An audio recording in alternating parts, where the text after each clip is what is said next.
Yes, people, welcome back to Chelsea Perspective. I hope you can hear me. I will sort out my camera issue. That's all the delay you've been seeing is due to I was having a camera issue, but I think it's an easy solution for it. I hope we're all in a festive mood. It's not like it's we're celebrating, a festival, but we're celebrating the fact that we now have our club back, and I cannot express my happiness enough. And to that, I'd like to say cheers to everyone that celebrates with Chelsea Football Club. Even though I am not, healthy enough to drink at this point because I've been under the weather due to cold. I have a cold, but still, I will celebrate. A cheers to you all, and thank you very much to Roman Abramovich. And I am excited, truly excited, that we have a contest coming up called the Roman Abramovich Tribute Contest, of which the owner will win $150. I hope if you're part of it, I wish you good luck. But today, we're here to celebrate the fact that we have our club back. Before I continue, I'd like to say welcome to my brother, Tobago. How are you doing, brother? Welcome to the panel. I'm good, thanks. How are you? I can't complain, man. I cannot express my happiness enough.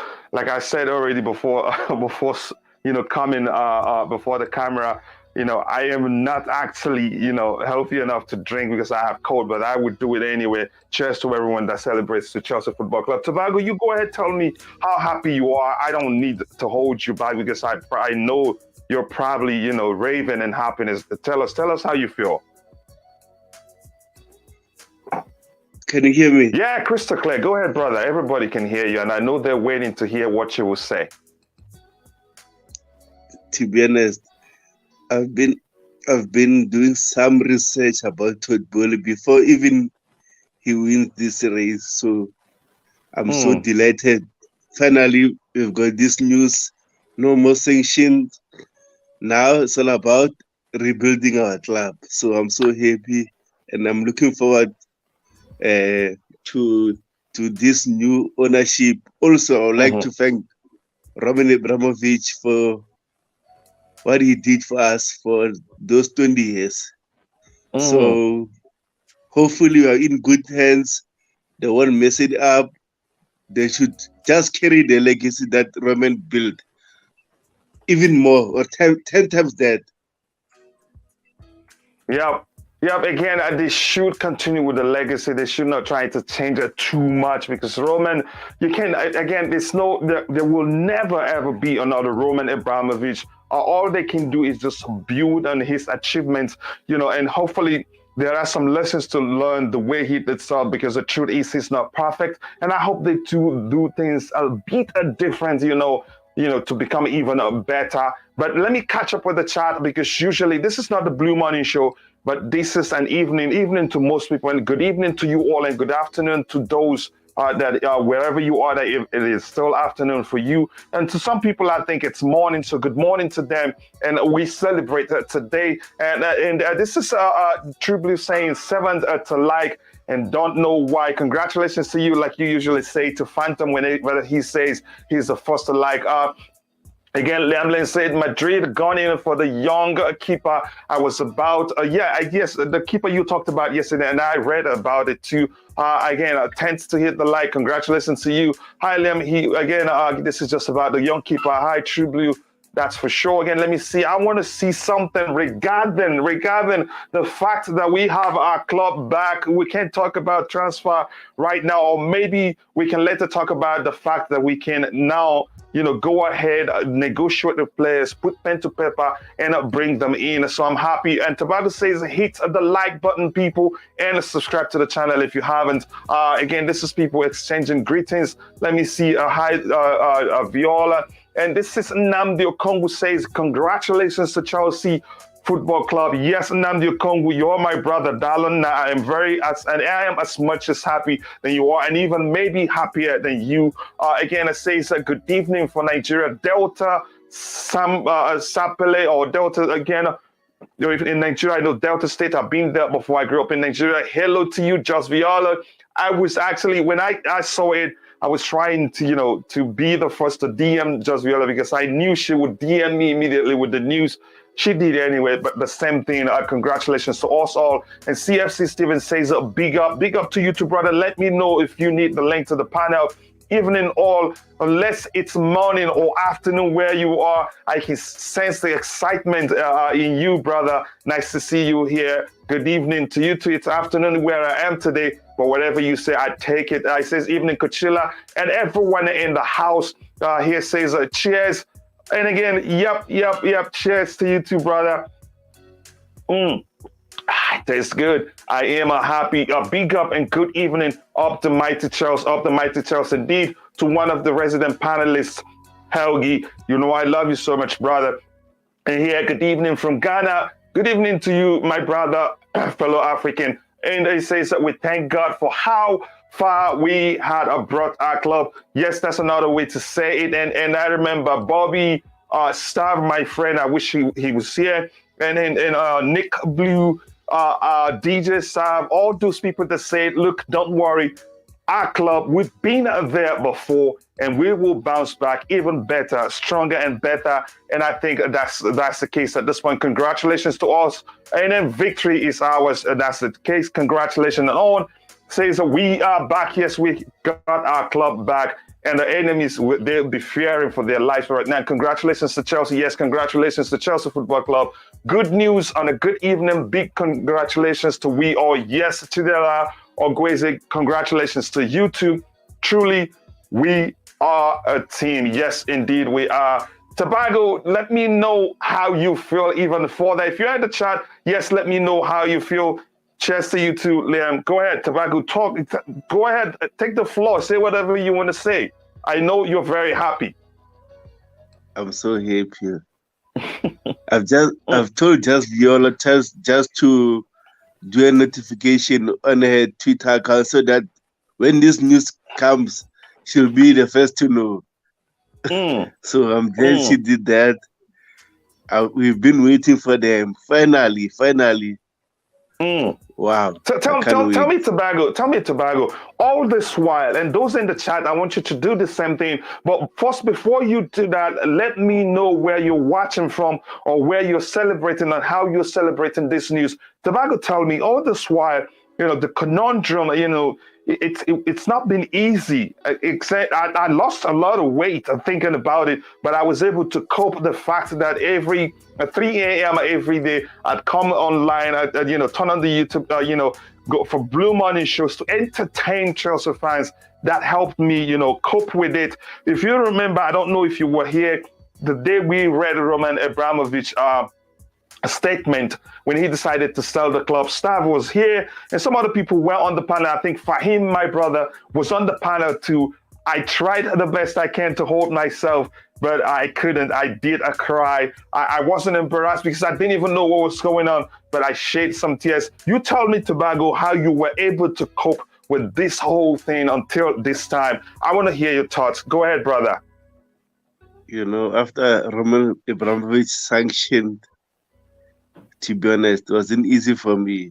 I had stress every day, watching my phone. Maybe something will come out, some good news will come out. Day by day, getting there, and then at least we're getting a potential new owners. Boom. Now, Chelsea might be on risk. The club might be closed due to Roman Abramovich won't be able to clear that 1.5 billion. The government is not happy with that. That day, I didn't sleep at all. When those news come out, I didn't sleep at all, and I was so wow. But anyway, yeah. It broke. Go ahead. When you round up, go ahead, brother. Go ahead. The floor is yours. Go ahead. It's just you and I at this point. So you have a whole lot of time to tell me how you were able to deal with the situation and all the stuff you want to say. Go ahead. The floor is yours, brother. Yeah. So I'm glad this finally is over. We can move on. And it wasn't easy for us because we're always watching that deadline day. Will it happen? Will it happen in time? Reading so many news from different journalists. Some are lying to us. Some are giving us hopes. Some are giving us good news, on. And we keep on saying, don't worry, everything will be right. But, with the UK government, it's not easy. So I'm glad we passed that hurdle. Now we move on.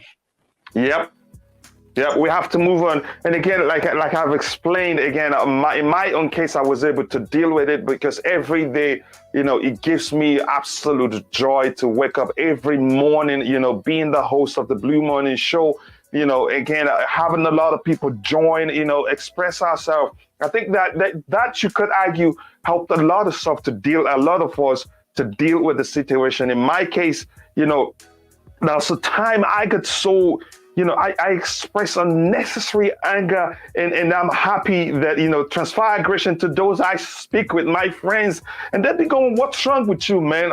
These days, you get angry so easily. And I didn't know. I had to, take some time off, sit back and think about it and say, wow, this is actually exactly what's happening to me. And the fact is, before that time, I didn't even know how much I loved this football club called Chelsea Football Club.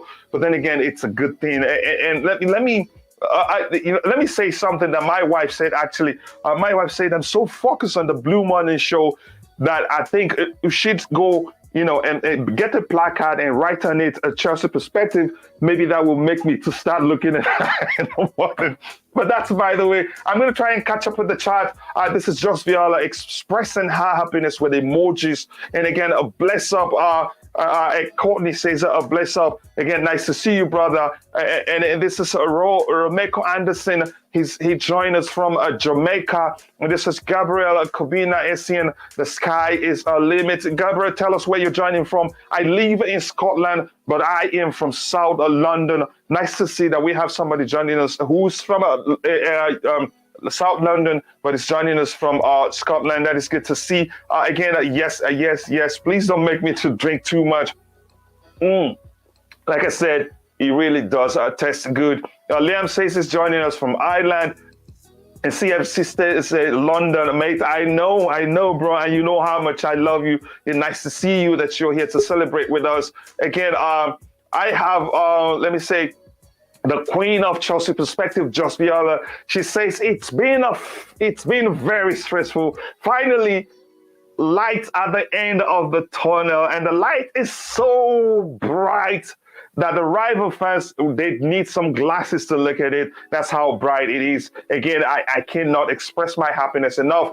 Gabriel Kobina Essien said, at first, I was losing hope in my team, but I think my hope is restored. Again, at one point, the first thing that one of the first stuff we talked about on the show here is the fact that something I read, I think I forgot what newspaper, what online magazine said something about an individual who did the analysis regarding how much Chelsea Football Club owes Roman Abramovich. And he said maybe there's a chance that the Russia president Putin could push Roman and say, okay, you know what, you call in the debt, and then the club will go into bankruptcy, and then Putin will say, well, you started it, and that's my way of getting back to you. But I'm glad that didn't happen. And you could argue that was one of the reasons why I cried the day I shed tears on set. I couldn't hold myself. And I remember my brother Fahim was saying, calm down, coach. It's okay. We will be all right. Because I was reading it, I couldn't believe. He says, yes, he's not going to call in the loan.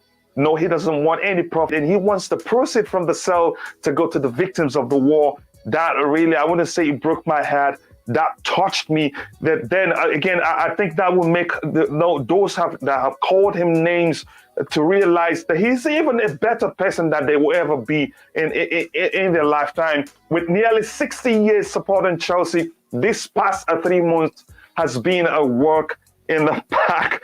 Yeah, again, I don't know how else to express how happy I am. My brother, all the way from Trinidad and Tobago, nice to see you here. My brother, Kadim Charles, I'm happy you're here. And if you're watching, please, if you haven't, we have 29 likes, and I know we can do better than that. Be sure to like the video so that the stream will be pushed to more people. And the more people we have here to celebrate the fact that we have our club back, the better it will be. And if you haven't subscribed to the channel. I know we've gotten a few subscribers immediately because we have 2,100 subscribers. Bobby, I'm going to come to you, brother. Let me know, how do you feel? How do you feel regarding this news?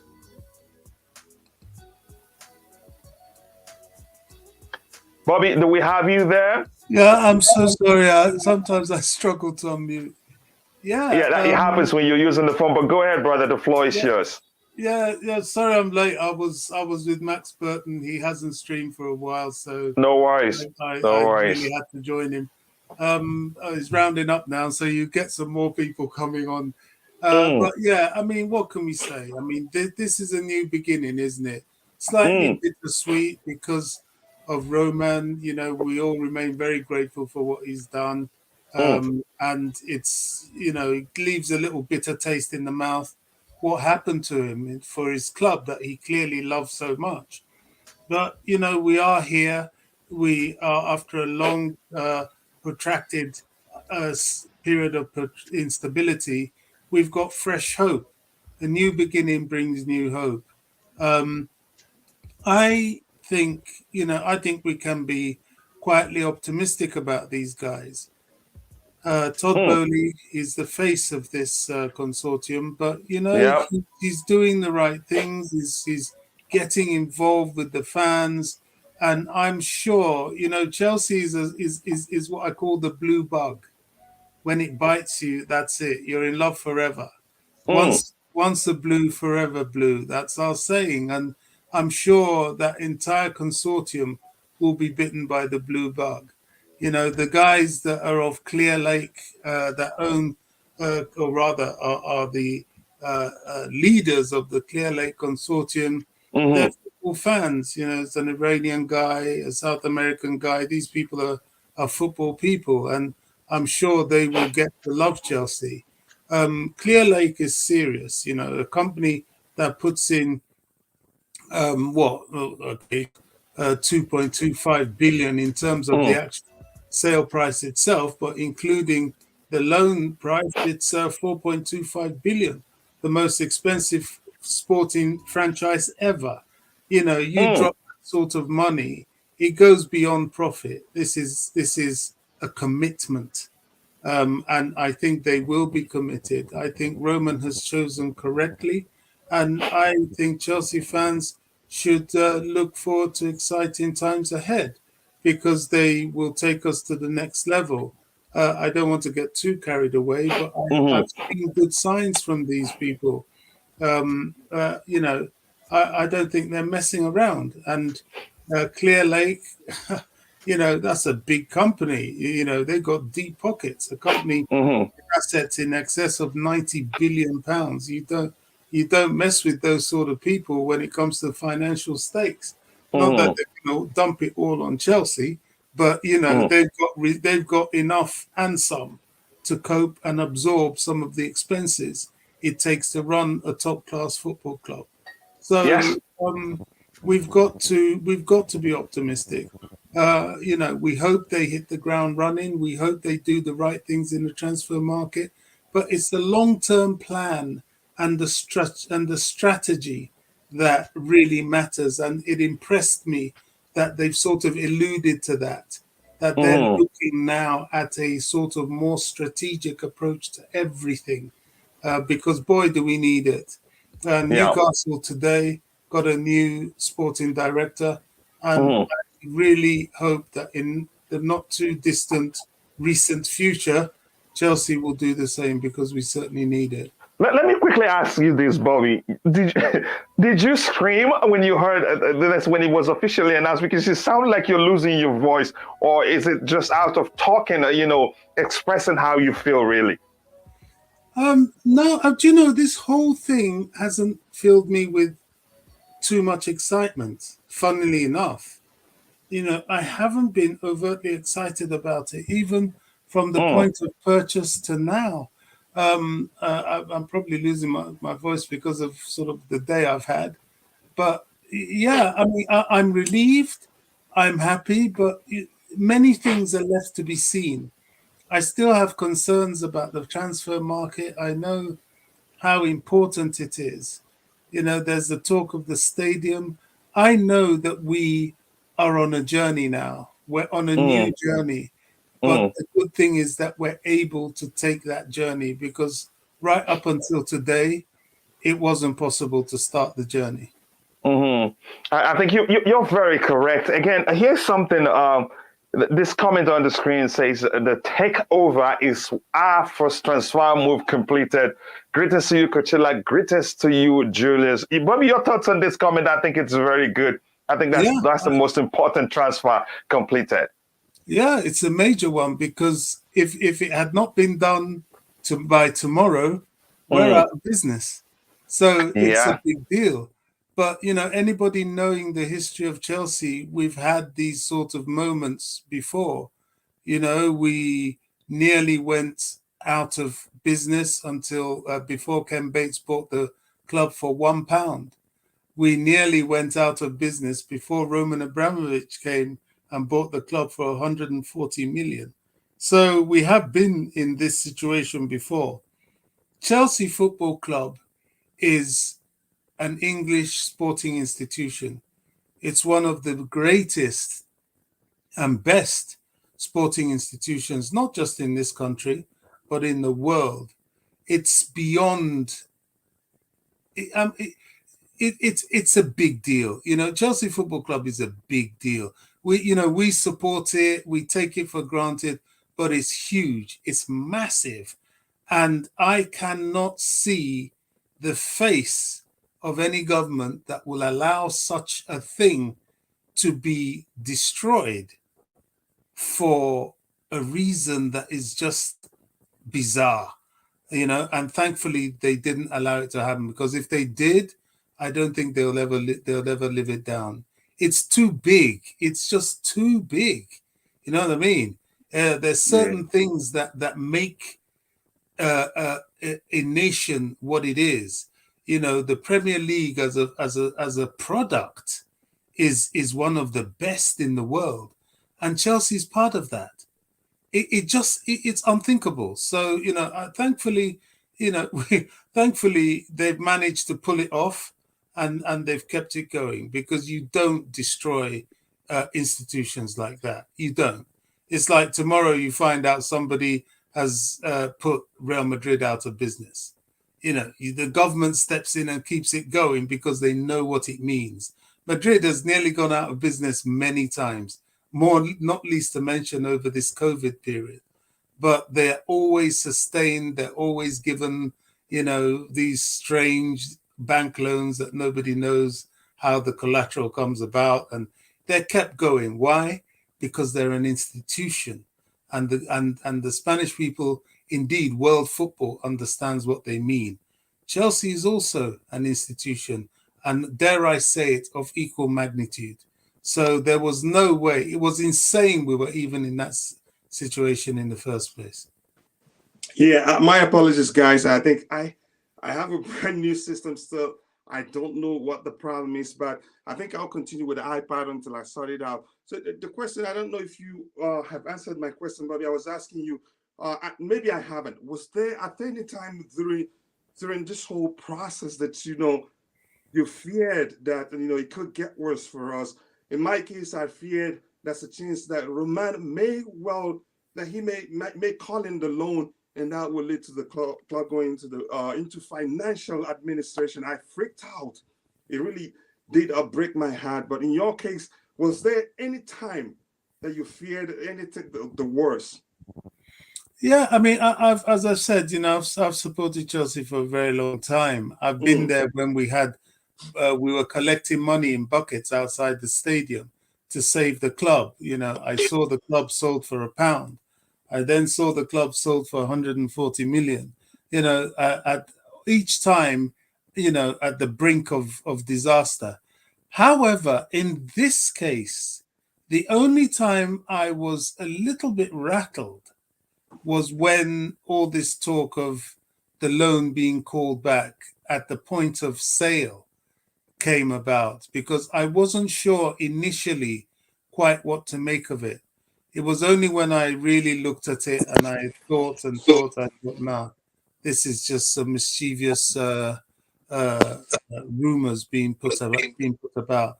But I was rattled by that. That for the first time. Oh, definitely, because it was a big concern. If Roman didn't do what he did and give up on that loan, we'll be talking something entirely different now. Can you further explain, Bobby? Because I only read something, but I have no clear understanding of how that would have affected the club. Can you explain how what would have followed had Roman called in the loan and said, "Okay, I want my money back"? It would have been complicated in that, one, he wouldn't have been able to get his money back because he was sanctioned. But it could have led to a long drawn and protracted, maybe legal situation. It could have been, and even if there was a solution, the money would then be a debt, which would affect the value of the club, the share price of the club, which wouldn't have been good, which means that the whole benefit, the attraction that brought these investors in would have been diminished. The investors possibly could have decided to pull out. Who knows? It wouldn't have been good. So Roman saw that. He didn't have to do that. It's his money. I mean, he didn't have to do it. He could have been very bitter about what happened to him and decide to throw, his toys out of the pram. But show me where you put your money, and I'll tell you where your heart is. This man's heart's with Chelsea. Period. It's you can't 1.5 billion. Wow. I don't care who you are. That's not change. You know what I mean? And he's walked from it because of humanitarian stroke love purposes. He loves the club. Period.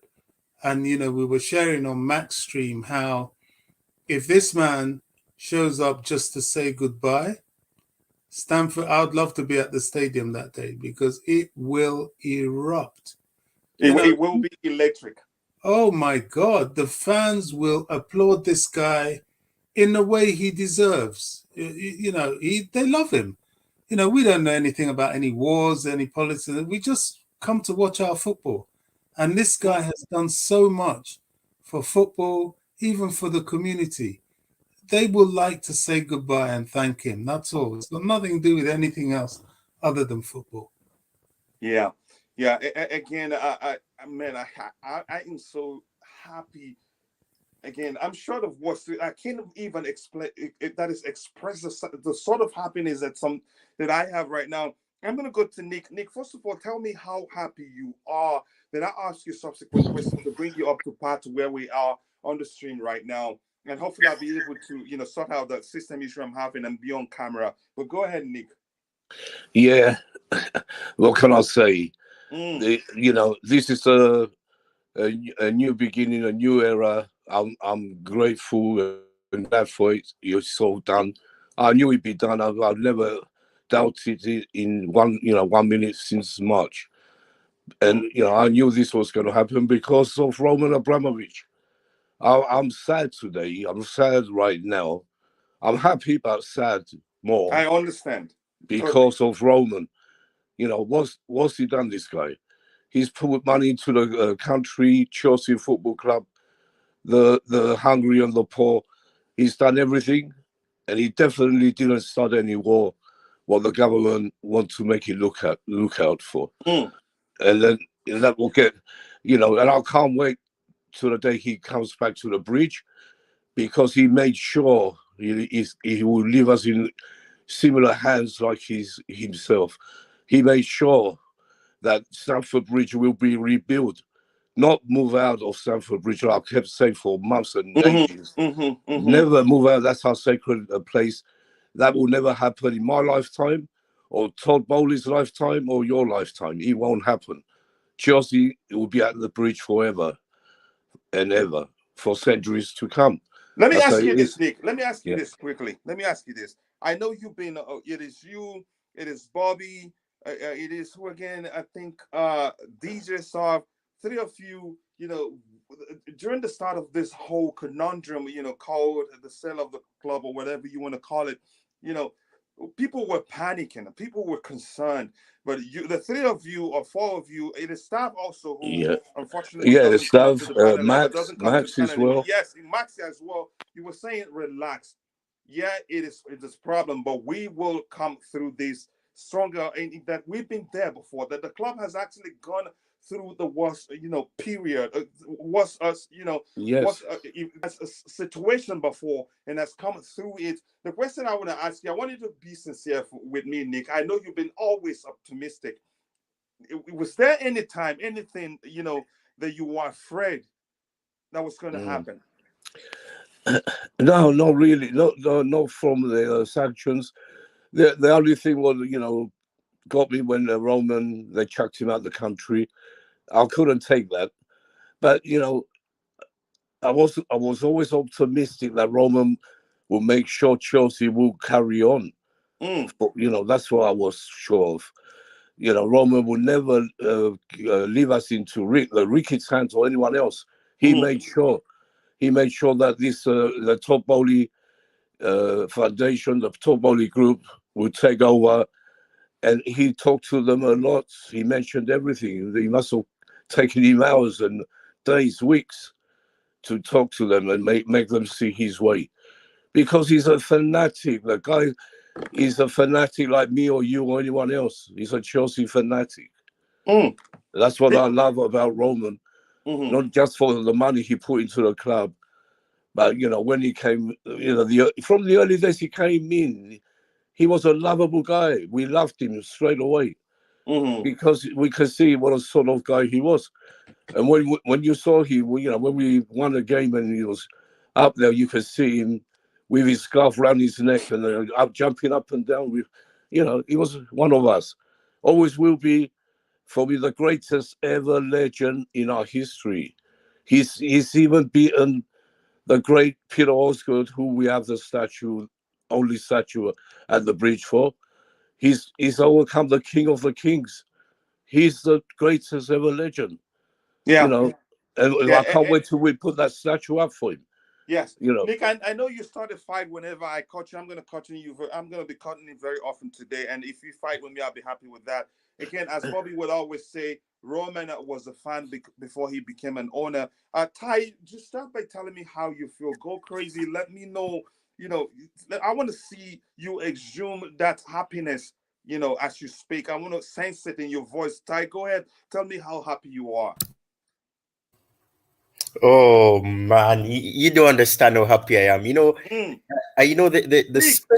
special part about it is that you have so many journalists that were saying that the club may crumble, and you have rival fans creating propaganda, creating stories saying that and they want that to happen. They really want us to go on. Yeah, people were making memes with the club being buried with a tombstone 2002 to 2022. It was hilarious to see, man. Even especially the part where people were saying that Chelsea may not exist next season and they may not be playing in the league. And you have these and the surprising thing is that you have these top journalists coming out giving these fans, the fans that don't really have that optimism in them, that the club may go down, this may happen, this may happen. But for me, and I know you asked Nick Blue this, but there was never a moment where I was concerned about if the club was going to get sold. My only concern was about the Ricketts and if they were not coming, because I knew the repercussions that would bring in if it happened. But other than that, I was confident it would be done by the deadline and we would be able to operate as a club, even though they had all these people saying that the club may go down. I never bought into that because I know that a club like Chelsea, and I mean, there's reports even saying right now that we didn't even need Roman to even attract billionaires, because there was hundreds of bidders and people who were interested in obtaining the club, whether if it was for a good reason or a bad reason, whatever that is, it doesn't really matter now, because we've seen that the consortium that has been chosen, they're passion driven. They have hunger to compete and to be with the best and to be considered among the best, and that just ties into where Chelsea want to be amongst the greatest teams in Europe and across the world, and be known as a club where players, when you hear about Chelsea, like, yes, one of these days I want to be a Chelsea player. That's the attitude you want to drive, and you have that already. But in recent years, the mentality has fallen. By the end of the day, you have the historic side of it all, that players all around the world want to come to Chelsea, and that's because of the mindset and the fundamental that has been set by Roman when he was the owner. So I mean, Todd Boehly era has started. I believe he will come with the right attitude, and he'll come with the fighting and winning spirit that Tuchel really wants to see. And I mean, it's when I think about it all, I remember when he said about winning. I want when the opponents see us, they say that they don't even want to play the game. Speak, Ty, speak. And just like Tuchel. And Tuchel said this as well, that he wants to build a team that no one wants to play against. I mean, those just tie together, and that's the terrific thing about it all. When you have a owner or an entity that really wants to see, or I don't really want to consider the Chelsea a business, but it's becoming a business where they want to see a business succeed. They'll try their very best to ensure that they invest rationally, with little risk of having a loss or things like that. But they'll invest in the club to ensure that no matter what happens, the club will be where it needs to go, And I mean, even though there's a lot of red flags for some people trying to emulate the FSG method, even though we don't know what they really do. But I mean, at the end of the day, when you invest rationally, it has less risk, and it's a conservative method where you have the ability to say that, you know what, let's invest in this business per se, or this entity or this franchise, where we will have a lot of profits coming our way, because we know that with the right attitude, with the right backing, they can go to the very top, and that's the attitude that we need to have. And I mean, Todd Boehly coming in, I feel confident that could continue to go the way it is. Ty, that's again, you're bringing me to tears. But Ty, be honest with me. With that is at any time during this whole period, were you at any time scared that there's something the worst is going to happen to our beloved club? Because all the while, honestly, I've been scared. I have to be honest. But again, the Blue Monday show, it helped me, go through it, get through the whole conundrum, if you want to phrase it like that. Tell me what concerned you the most. What Go ahead, Ty. You have the floor, brother. For me, I mean, like I was saying, the concern I really had was were the Ricketts, and I mean, with their horrible past, and the things that they were accused of. I mean, we know that we already bantered for being an oil money club. Obviously, that can't really be the case anymore, because I mean that really isn't the assumption or the presumption that can really be set anymore. But at the end of the day, the concern was it, even though I must say, when the media were creating things like, oh, Roman wants the loan paid back, he wants 1 point, that to me, you could just see that they're trying to bring him down further. It was like they're kicking him out, and they're just saying, close the door behind you. That they just had this toxicity towards him, and it's not like he's involved. Well, I can't say that, but it's not like the club is the reason why the war happened. But at the end of the day, I mean, the media had it all for Chelsea, but at the end of the day, they punched us down, they punched us down, they punched us down, they punched us down, they punched us down. But every moment we never gave up. We came up, we came stronger and stronger and stronger, until the preferred bidder was the preferred choice, and has the preferred attitude to have. So everything about it is preferred, man. The preferred bidder, the preferred attitude, the preferred method to bring in, because we know that even though Roman was one of the best owners we could ever ask for, he used to spend in ways where sometimes you say, damn, we know that you love the club, but we know you're a fan too. Well, you need to be careful, man, because these signings are risky. And I mean, with Todd Boehly, he may say two marquee signings, two signings that would really bring in more attention to the club. But at the end of the day, he's going to be looking at it from a perspective that, let's us be smart about it. Let's think rationally about it. Let's try to make signings that will not really have these big risk of them not working out, and then we have to find a way to offload them, especially with wages. So everything about it is preferred, and I'm really happy that it's done, and I'm happy that it's 1 day before the deadline, because we know, I would say this on Burton Borders as well, that we're drummer FC. We love to do things last minute, getting top 4 last minute, getting to qualification last minute. So I mean, we're last minute FC, man. We're monitoring FC, interested FC, drama FC, charity FC. We're all the FCs, and I love that. At the end of the day, that could all change. Ty, thank you very much. You just, added to my happiness with such a perfect response. I'm going to go to DJ's brother. Are you still there? Yes, I'm still here, Coachila. DJ, How are you, first bro? of all, before I ask you the second question, you tell me Yes. how you feel first. Oh, man. Well, what can I say? As I said on Burton Baller's show earlier on, and big up to him, by the way. I'm so happy. Listen, was I ever worried? I was never worried, because I always knew this was always this part. We were always going to get through this. We've gone through worse. I'm going to go back from my own time being a Chelsea fan. No, I won't go back now, because I don't want to hold up too much of the stream. But what I'll say is, we had worse circumstances back in the day. Coachila, Bobby would probably go along with me on that one as well, where we were in dire straits before, and we always came out on top of that as well. So this, to me, look, the only thing I like, the thing about this situation is the way it was all done. For me, an innocent man got completely blamed for something that's nothing to do with him.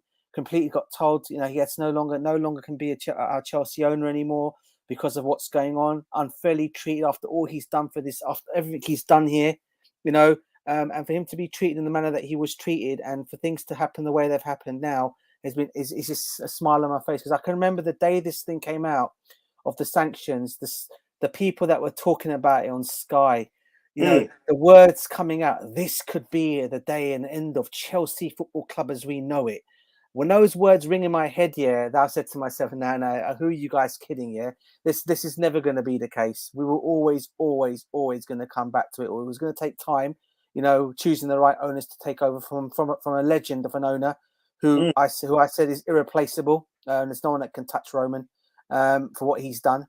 These new guys that are coming in, I've seen the vision. I've seen the statement in terms of the vision of what they're saying in their vision. Their statement of what they're saying in what they're going to do for this football club is exactly the kind of vision Roman had when he came into the football club. They're kind of like following it all on now. And for me, look, the idiot journalists out there and so-called football players saying our trophies should be tarnished. Those words to me as well, as one known player who said our trophy should be tarnished. Absolutely ridiculous, because they were all waiting for Chelsea to all fall apart, all these rivals out there, all the haters, but it's all fallen back on them now. We're back. We're going to be stronger again. I can see us backing our manager all the way. I can see us signing the players that we want. I can see us developing our youth team, our ladies team. Our football stadium in itself. More fans are going to be coming to the ground. I can't wait. I was just saying on Bert and Baller Show, I can't wait to renew my season ticket. That's now going to come through the post at some point soon. So I'm going to get that renewed. So I'll be going again for next season with my dad again. So there's a lot of things I'm looking forward to the new season. And, for it to all happen the way it is, as I said, sad day, obviously, because of Roman no longer being our owner anymore. But what he's gone and done and the owners he's put in place, that's why we always trust in Roman. And I trust in these guys as well now. And all I'll see now is seeing our club go from where we going the journey that we started, for it to get bigger, and bigger and bigger. And we're going to be more successful. We're going from strength to strength. DJ, I want to ask you this quickly. Yeah. I know you're one of those people. You, yes. Bobby, Stav, Nick, again, Max from Button Ballers. Yeah. That we're optimistic that we're gonna come through this. Again, you're only human, no matter how optimistic you were before this point. Tell me, I want you to tell us, that's at the point where that's point where you were like, again, we're in trouble. At any time. No. The only time I was worried was of the owners that were mentioned originally that were going to come in, that were on the favourites for it, because of obviously we know the background. I did not want them as Chelsea owners. I'm not going to obviously go into why. We all know why. I didn't want them as that was my only concern, because as I said to you before, Coachila, Nick Blue and I'm sure 100% Bobby can go on with me. We've been in worse circumstances from back in the days, where we were bought for £1 by Ken Bates, how our ground used to look back in the day, how things were. People will not know that what it would be like, but that's what I call worse circumstances. But again, if you call that worse circumstance, we still came out on top. And that's exactly what's happened in this situation. Again, it's obviously slightly different circumstances, but I've seen, obviously, as I said, I've seen worse. So for me, I was never ever worried. I always knew it was just a matter of finding the right owners, and Roman made sure he got the right owners, and he chose well the right owners. So I'm proud of that. And and here we are. And as I said, we'll just grow stronger and stronger as a fan base and as a team. Yeah. Yeah, and I'm glad to have you on the panel, because I know how much you love this club, DJ. Bobby, I'm going to start with you again. Again, there are things that happened that made it seem clear that everybody hates us. Even the government hates us. Even the FA hates us. To me, I'd say they're only coming out to, say, oh, we made sure that the club is still, being run properly, even though Roman was sanctioned and all that. To me, that's all nonsense. It's all with politics, because they know people are still going to go to the polls to vote, and some won't be happy with them. But that's, by the way, what I want to talk about is the fact that, okay, they thinking, okay, this is it, and they thought maybe that's it for Chelsea Football Club. We're done. We're going on that. And when that didn't happen, they heard that Roman is going to forfeit what we owe him. And we heard some rival clubs asking, I don't know if it is true, the FA should look into it. Does he even have the right to say, okay, I've forgiven the debt? I want you to talk about that, Bobby. Bobby, are you still there? Okay, maybe when he comes back, usually when you use the phone, it takes a few seconds for you to unmute. Nick, if you're ready to talk, you can go ahead. Let me know what you think about, the fact that they weren't happy that Roman Abramovich was going to, forfeit the proceeds from the sale of the club and also the loan. Yeah. The government, they tried everything to make Roman look bad. We know that. And, putting out these stories from Sky Sports from the government to Sky Sports to make him look really bad, like he wants the money back. That was, I never believed that. And I said it when it happened. That was all media talk, trying to take Chelsea and Rome and make him look even worse. So, that's why he came out and made that statement in the end, because fans were doubting him. Oh, Chelsea fans, you heard it yourself. They were saying terrible things about Roman Abramovich. Oh, he wants his money back. And, and they were putting him down like they should never. Nick, Because I think you misunderstood my question a bit. I was asking, when people learned that Roman actually, he didn't want us to, refund the debt, and also he didn't want the proceeds from the sale of the club. And we heard something like rival football clubs, are questioning, if that's allowed, showing they want Roman to get his money back. Oh, yeah. That doesn't make sense. What's it got to do with rival fans anyway? Rival clubs, he's because he's entitled. He's entitled, but he didn't want the money, did he? He wanted the money to go to Ukraine, where it's going to go. Always, he said it from the beginning, and from the statement he made when they took it, they made the sanctions.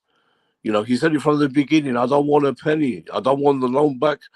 And I want the proceeds for the sale of Chelsea to go to Ukraine.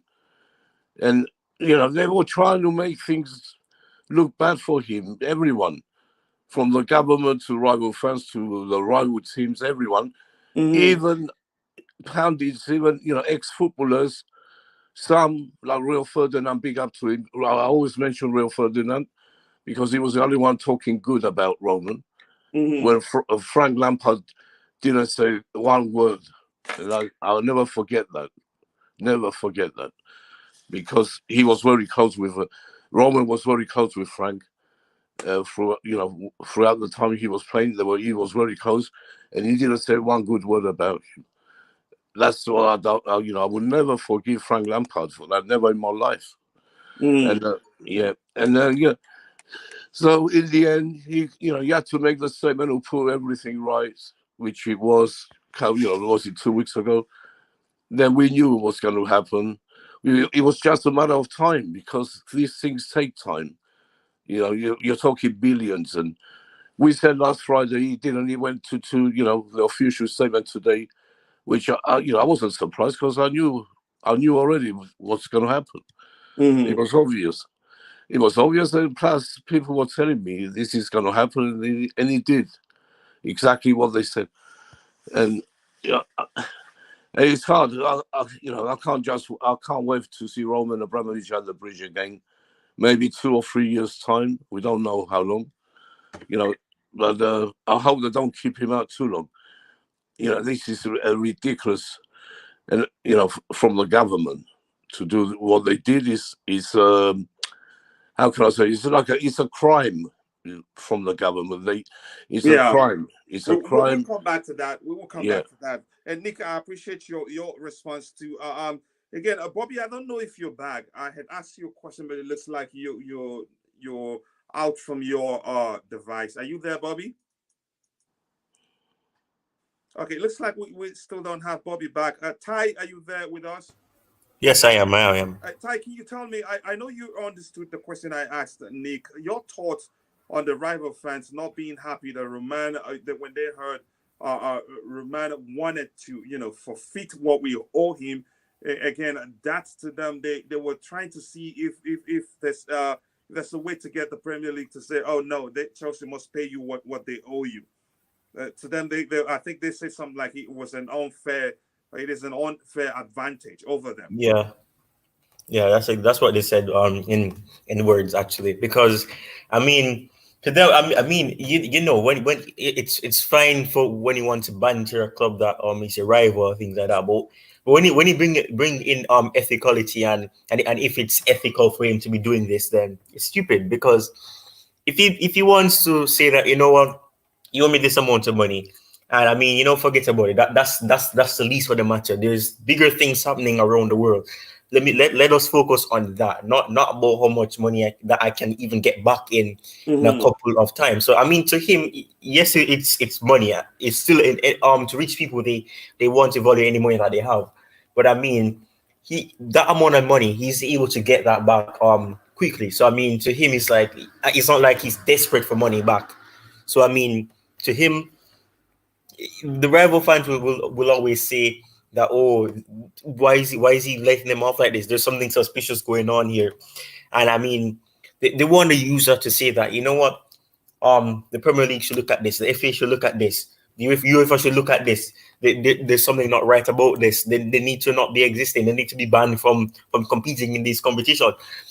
Whenever it comes on to that's just straight line foolishness. I'm sorry, like Nick, no, but it's rubbish and it's foolishness, because you cannot be using that as a reason to say that, oh, the club should go down. Because if he wants to put what happening to the people that actually need to be getting the attention and not the club. The club, fine, give the club some attention, but there's bigger things happening around the world. There's a lot of people that have been scarred. Focus on that. Not trying to express your disapproval of somebody doing this or doing that. The time that they spend doing that, they would find some way to assist, because the energy that they're putting into trying to find some way to say, oh, this club is doing something suspicious. They use that to try to benefit the people that actually need the attention and the people that need help.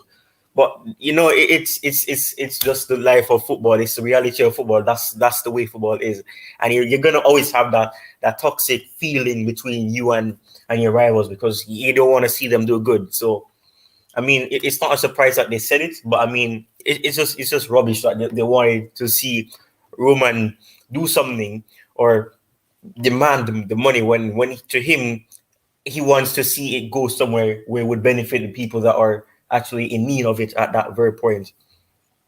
Hey, that's a brilliant response again, Bobby. I'm going to come back to you.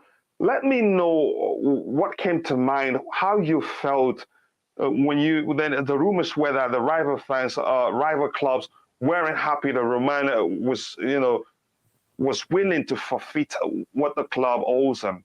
And it just seemed as if, we thought the Chelsea were going to go down now. That's not going to happen. Maybe we should get the FA to say no. They'd have to pay you back because it's unfair to all the rival clubs. So, Bobby, your thoughts on what came to mind then? Well, it's the same old jealousy against Chelsea. There's always been this desire not to see the club do well. Mm-hmm. That's why I don't care about any other club but my club. In European competition, when Chelsea are in these finals or competing, all of a sudden they're an isolated club. If it's Liverpool in a Champions League final, you get all the likes of Sky and all that talking about, oh, it's an English club. We should all, get behind the English club. Mm-hmm. Well, stop that. I supported Real Madrid in the Champions League final. I was so happy when they won. I didn't know. I forgot at the time that it meant we got 20 million, but there you go. That was a bonus. But yeah, it's just a hatred for us. And because of the way they are towards us, I really don't care about any of these teams or rival fans or anything, because it's not worth it. Yeah, But I mean, yeah, they go would ahead, do go us ahead. down if you give them the opportunity, for sure. Yeah, because that was surprising to me. It just seemed as if, nothing is going to happen to them. Maybe we should push this, and they really did push for it. But I'm glad the man had already made up his mind. And truly, I have to speak the truth. Throughout the whole process, I was still scared. There's a chance, the ruler of his country might push him. These are your life, or you get them to pay you back. Again, I feared the worst. DJ, coming to you, your thoughts on the move by the rival clubs, to get Roman to ask for what we owe him. How did you feel? How did Honestly, that mate. make you feel? To me, it was just a complete joke, really. Like Bobby said, I don't really pay attention to what other clubs really want and what they say.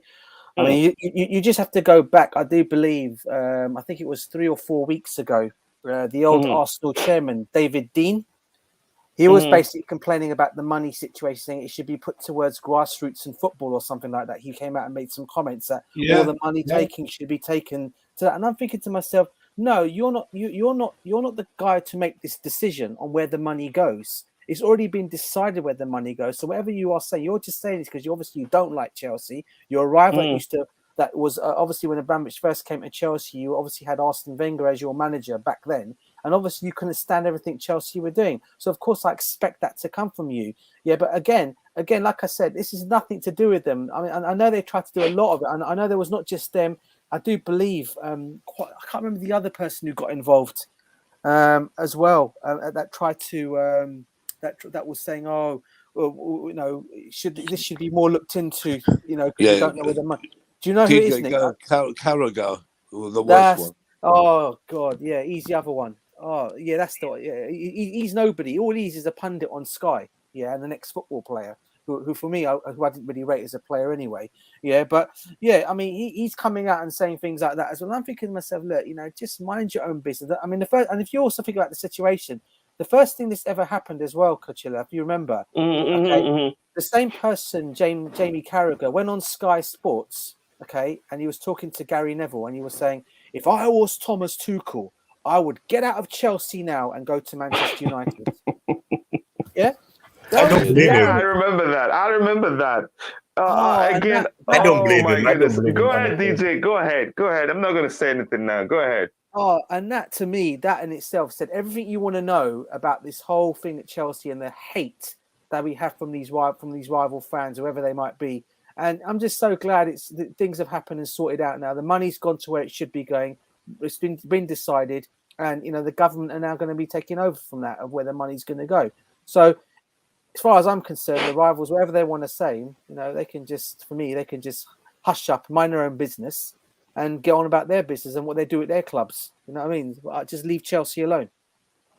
Yeah. Again, that's a brilliant response from you. I want to ask this question, and Bobby, I haven't asked you the question, or have you? Oh, you told me already that you don't care what other clubs think. Again, I remember that. Let me Nick have also answered this question, but Bobby, let me start with you again before I go to Nick and others on the panel. The question is this: really, I was concerned from the lack of comment from ex-Chelsea players. John Terry did say something. What's his name? Rio Ferdinand, of all people, from a rival club, did say something about what we as Chelsea fans were going through, what Chelsea Football Club as an entity was going through. But lots of our ex-players didn't say much. And when Frank Lampard was asked about it, yes, he is an Everton manager. Yes, he had to be cautious of what he says. But I don't think that response helps his legacy at Chelsea Football Club. You let me know what you thought about the silence from ex-Chelsea players and why the most outspoken individual was Rio Ferdinand, of all people, Manchester United legend, not even Chelsea legend. Yeah, I was very surprised at Rio. He spoke out quite quite openly. What worried me about this whole situation was it just seemed clear to me that people were actually afraid to speak their mind. And when you're in that sort of situation, that's rather sinister. That's the one thing that disturbed me. A lot of people shied away from speaking their mind. And that is very, very disturbing. Personally, the whole thing confused me. I didn't understand it. I still, till this day, cannot link the dots between Chelsea and what was going on in Ukraine. But, it is what it is. I felt the whole approach and the threat to the people that only just want to support their team was a little bit over the top. But yeah, the silence, especially from ex-players, was it was deafening. Silence can be deafening in its silence, and that's what. Yeah, it was a surprise. John Terry spoke out, but when he was challenged, he became very silent. Frank Lampard mumbled a load of nonsense. He would have been better off saying, look, there's a situation going on here. I'd rather not make any comment because I don't know the ins and outs of it. Yes, I was Roman's player. Yes, we were close at the time, but, I don't know what's going on. And that's fair enough. Nobody knew what was going on. But for him to come out with that nonsense, talking about he can count on one hand the number of times he's been in touch with him and all that. I mean, it's just rubbish. That's naive. That's like something a 12-year-old would say. People knew you were once you've been on its yacht. People knew you've lived in his flat. People saw pictures of you on a bus celebrating trophies with one together. I don't know what was going through his mind when he gave that response. Again, if you asked me that same question, I would have said, yes, I have met Roman. We've spoken on occasion. He was the owner of the club. I've met him. But again, it's unfortunate that what's going on is affecting the club. Yeah, Some of the response like that. Was scared because, he was in a situation with his club about to face relegation. He didn't know whether, he wanted to endear himself to the club. He wants to save his job. He doesn't want to upset the media. He was afraid on so many different fronts, and I think he just fudged the answer to be honest, because honesty would have been the best security for him, because everybody knows he was pretty close to Roman at the time. It doesn't make him a criminal. It just makes him a human being. But fair enough. He was scared of what will happen to him at Everton. And he ran away from it all. Wow. Wow. Again, that's concerning. DJ, I'm going to come to you. I'm sure you already understand the question. Your thoughts. What was going through your mind at that point? I couldn't believe it either. I had to put a poll out.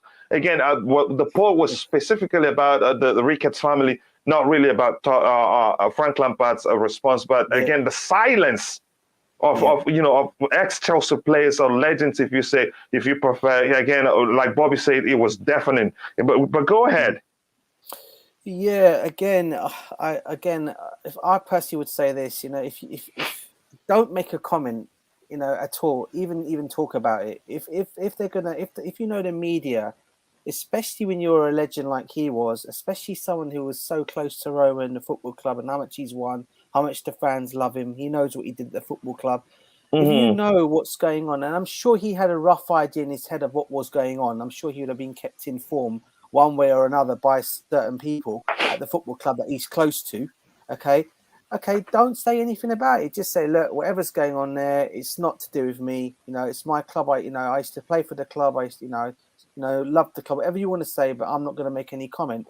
But just to come out and say what he came out and said, it doesn't really, it makes you just think, like it makes you think. I'm not saying fans would go against him, but it'll just make you think, oh, you hate on Lampard or hate on him. I don't think they'll do that, but just keep quiet. Don't say nothing. Just let it go. Others want to talk about it, let them talk about it. And obviously you had Rio Ferdinand who came out with his expressions and comments on it as well. And that's a surprise. A lot of the responses were coming from people that were non-Chelsea fans. Yeah, some of them, yeah, it was so weird. It was, and some were for the club, some were not for the club, obviously. But I know Rio. But surprisingly, quite a lot of people were for the club. Yeah, there was only some that were not, and some were not. I know Rio Ferdinand was Rio Ferdinand was one of those for the club. I know that because he went on. I think he said it a few times when asked about it. But I was just actually surprised by. By the likes of by Lampard and John Terry. I'm sure they would have been asked the same questions. The only time I think you ever heard John Terry on it was when he was part of this consortium that wanted to buy into Chelsea. He was going to be part of one of the things. But other than that, nothing really came out of him. So I was a bit surprised by it all. I know Pat Nevin said his comments. Jason Cundy.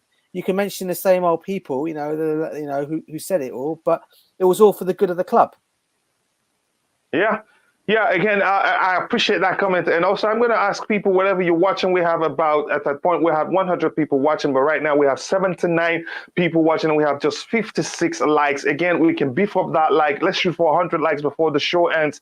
Again, please, if you just use the like button to show how happy you are, just hit it once. It doesn't take much energy to do that so that we can reach more people. And if you haven't subscribed to the channel, please do so. Again, we've reached, 2,110 subscribers. So we've achieved almost, you can say, I think almost 30 likes already. Again, that's not easy. I appreciate that. Thank you all for 2K subscribers for us. Again, we have around 80 people watching. We can do better than 59 like. Please like the stream and then show some love with that and subscribe to the channel if you haven't. Ty, before I come to you, usually I don't highlight this type of comments, but I just did because I understand how he feels. And my fellow American, Yose, I'd like to you to tell me how you feel in the chat. And this is George of Oluwatosin, most likely my Nigerian brother. Is Chelsea going for Isco? That would be a good signing. And again, we're not here to talk about transfers, but again, I'll highlight it if we have time enough left. I will address it. Ty, coming to you, I'm sure you heard the question. I'm leaving Nick for last because I know how he feels about what Lampard did and what Jamie Carragher said. Ty, let me know about the fact that Chelsea legends, ex-players, they didn't say much during all this period. Not even to say to Chelsea fans, calm down, everything will be all right, or something like that. Let me know how what went through your mind then. Or do you think about it? I have to be honest. I didn't really think much about it because for me, I think it's basically what Bobby and DJ was saying. I mean, Bobby was saying that they're fearful because they didn't want to see something, and then because at the end of the day, there's no certainty, and I mean we can only have good thoughts about Roman. So in a sense, I can understand why they wouldn't say much really, and a lot of people won't say, but I mean. Frank Lampard. I mean, a lot of language. And I'm not taking a dig at English people, but I mean, like sometimes you have a lot of them. They just don't know when to not say something. I mean, just say something. You don't need to go in depth about what your thoughts are. And I mean, the fact that he's gonna say that I can count how many times on one hand. You don't need to say that. That's not the question. And DJ is in English and Bobby is in English. We get that. Go ahead. Yeah, I'm that's what I'm saying. I'm not taking a dig at them because it's not all of them, but I'm just saying some of them. They just don't know when. I was just trying to put you into trouble, but I guess they don't care. Go ahead, Ty. Yeah, but I mean, at the end of the day, you need to be able to see something that's related to the question he asked. That was not what they asked. They asked about what do you think. They asked about they said Roman Abramovich has so and so. You've been a player. So you all need to say that. Yes, I've heard about it. It's unfortunate what's happening to the club. Just say something, but I'm Everton manager, and I mean I can't really go in depth about it. Just say that you don't need to be going way out of what the question asks. That's not related. But I mean at the end of the day, you have to be careful of what you say, and I know that you have certain laws that you can't really be saying something without, you know, before somebody has quote unquote been convicted, or before you have enough proof, or you have enough you know, information about the situation before you can say things in depth. But at the end of the day, you need to be careful of what you say, because sometimes, and we know how the media are, if you say something, they'll add 10 times more to what you said, and they'll make it sound worse than it probably was meant to be, or probably even if it wasn't meant to sound bad. So I mean, for me, I didn't really care about the fact that I didn't say anything, because at the end of the day, I mean, what if they said anything, or if they didn't say anything? That was not the meat of the matter. The thing that really mattered is if the club would still be around, and would we be able to get things be finalized without the government, you know, playing their foolish hardball situation where they don't want the club to do the things that they need to do in a certain time. So yes, Frank Lampard said things, and I mean, he didn't have to say it. So I was really shocked when he said that, because I mean, for me, I was like, damn, you're friends. Was it because of the way things ended for you as the head coach? That's what I was thinking, because I mean, the way he was speaking was like, oh, yeah, I've had a good past there, I've won things there, but I mean, at the end of the day, it's not like we're phone buddies where we call each other every night before we sleep. That's basically the attitude I was getting. But I mean, at the end of the day, you can see that they were faithful. Obviously, DJ mentioned Jason Kundi, and you know, obviously you have Pat Nevin who work alongside the club with the media type of it. But I mean, you don't have to say much. You can say that it's unfortunate to see what's happening to Chelsea. I hope things improve. At least say something, even if it was a fabricated thing, even if it's something that is PR version. Just say something. So people, because people will take it out of hand and say, "Oh, pretend at least." Yeah, just pretend about it. And I mean, it's just sad that that it's going to be put out of context that, you know, this is the case or this is the case. But I mean, I found it extremely hilarious that Rio was coming out. You have other people as well. What's his name? I think his name is Gary Lynn Kerner. I never know how to pronounce his last name. I think he works with BT, or he used to work with BT. So I mean, at the end of the day, it's the people that weren't Chelsea fans or even Chelsea players or legends that were coming on and saying. And I mean, it's good and it's weird, because I mean, you don't really go in depth like that about a club that, you know, was a rival when you're a player. So it was respectable and it was remarkable to see. But I mean, it was just weird to see. But I mean, players or ex-players or legends not saying it, I mean, it's not really like my head is gonna be done in about it, because at the end of the day, we had more important things to focus on. And I mean, even if they said something, I don't really think it would really matter, because a lot of fans will still be concerned. Yeah, I'm going to quickly catch up with the chat, because this is an interactive, always interactive.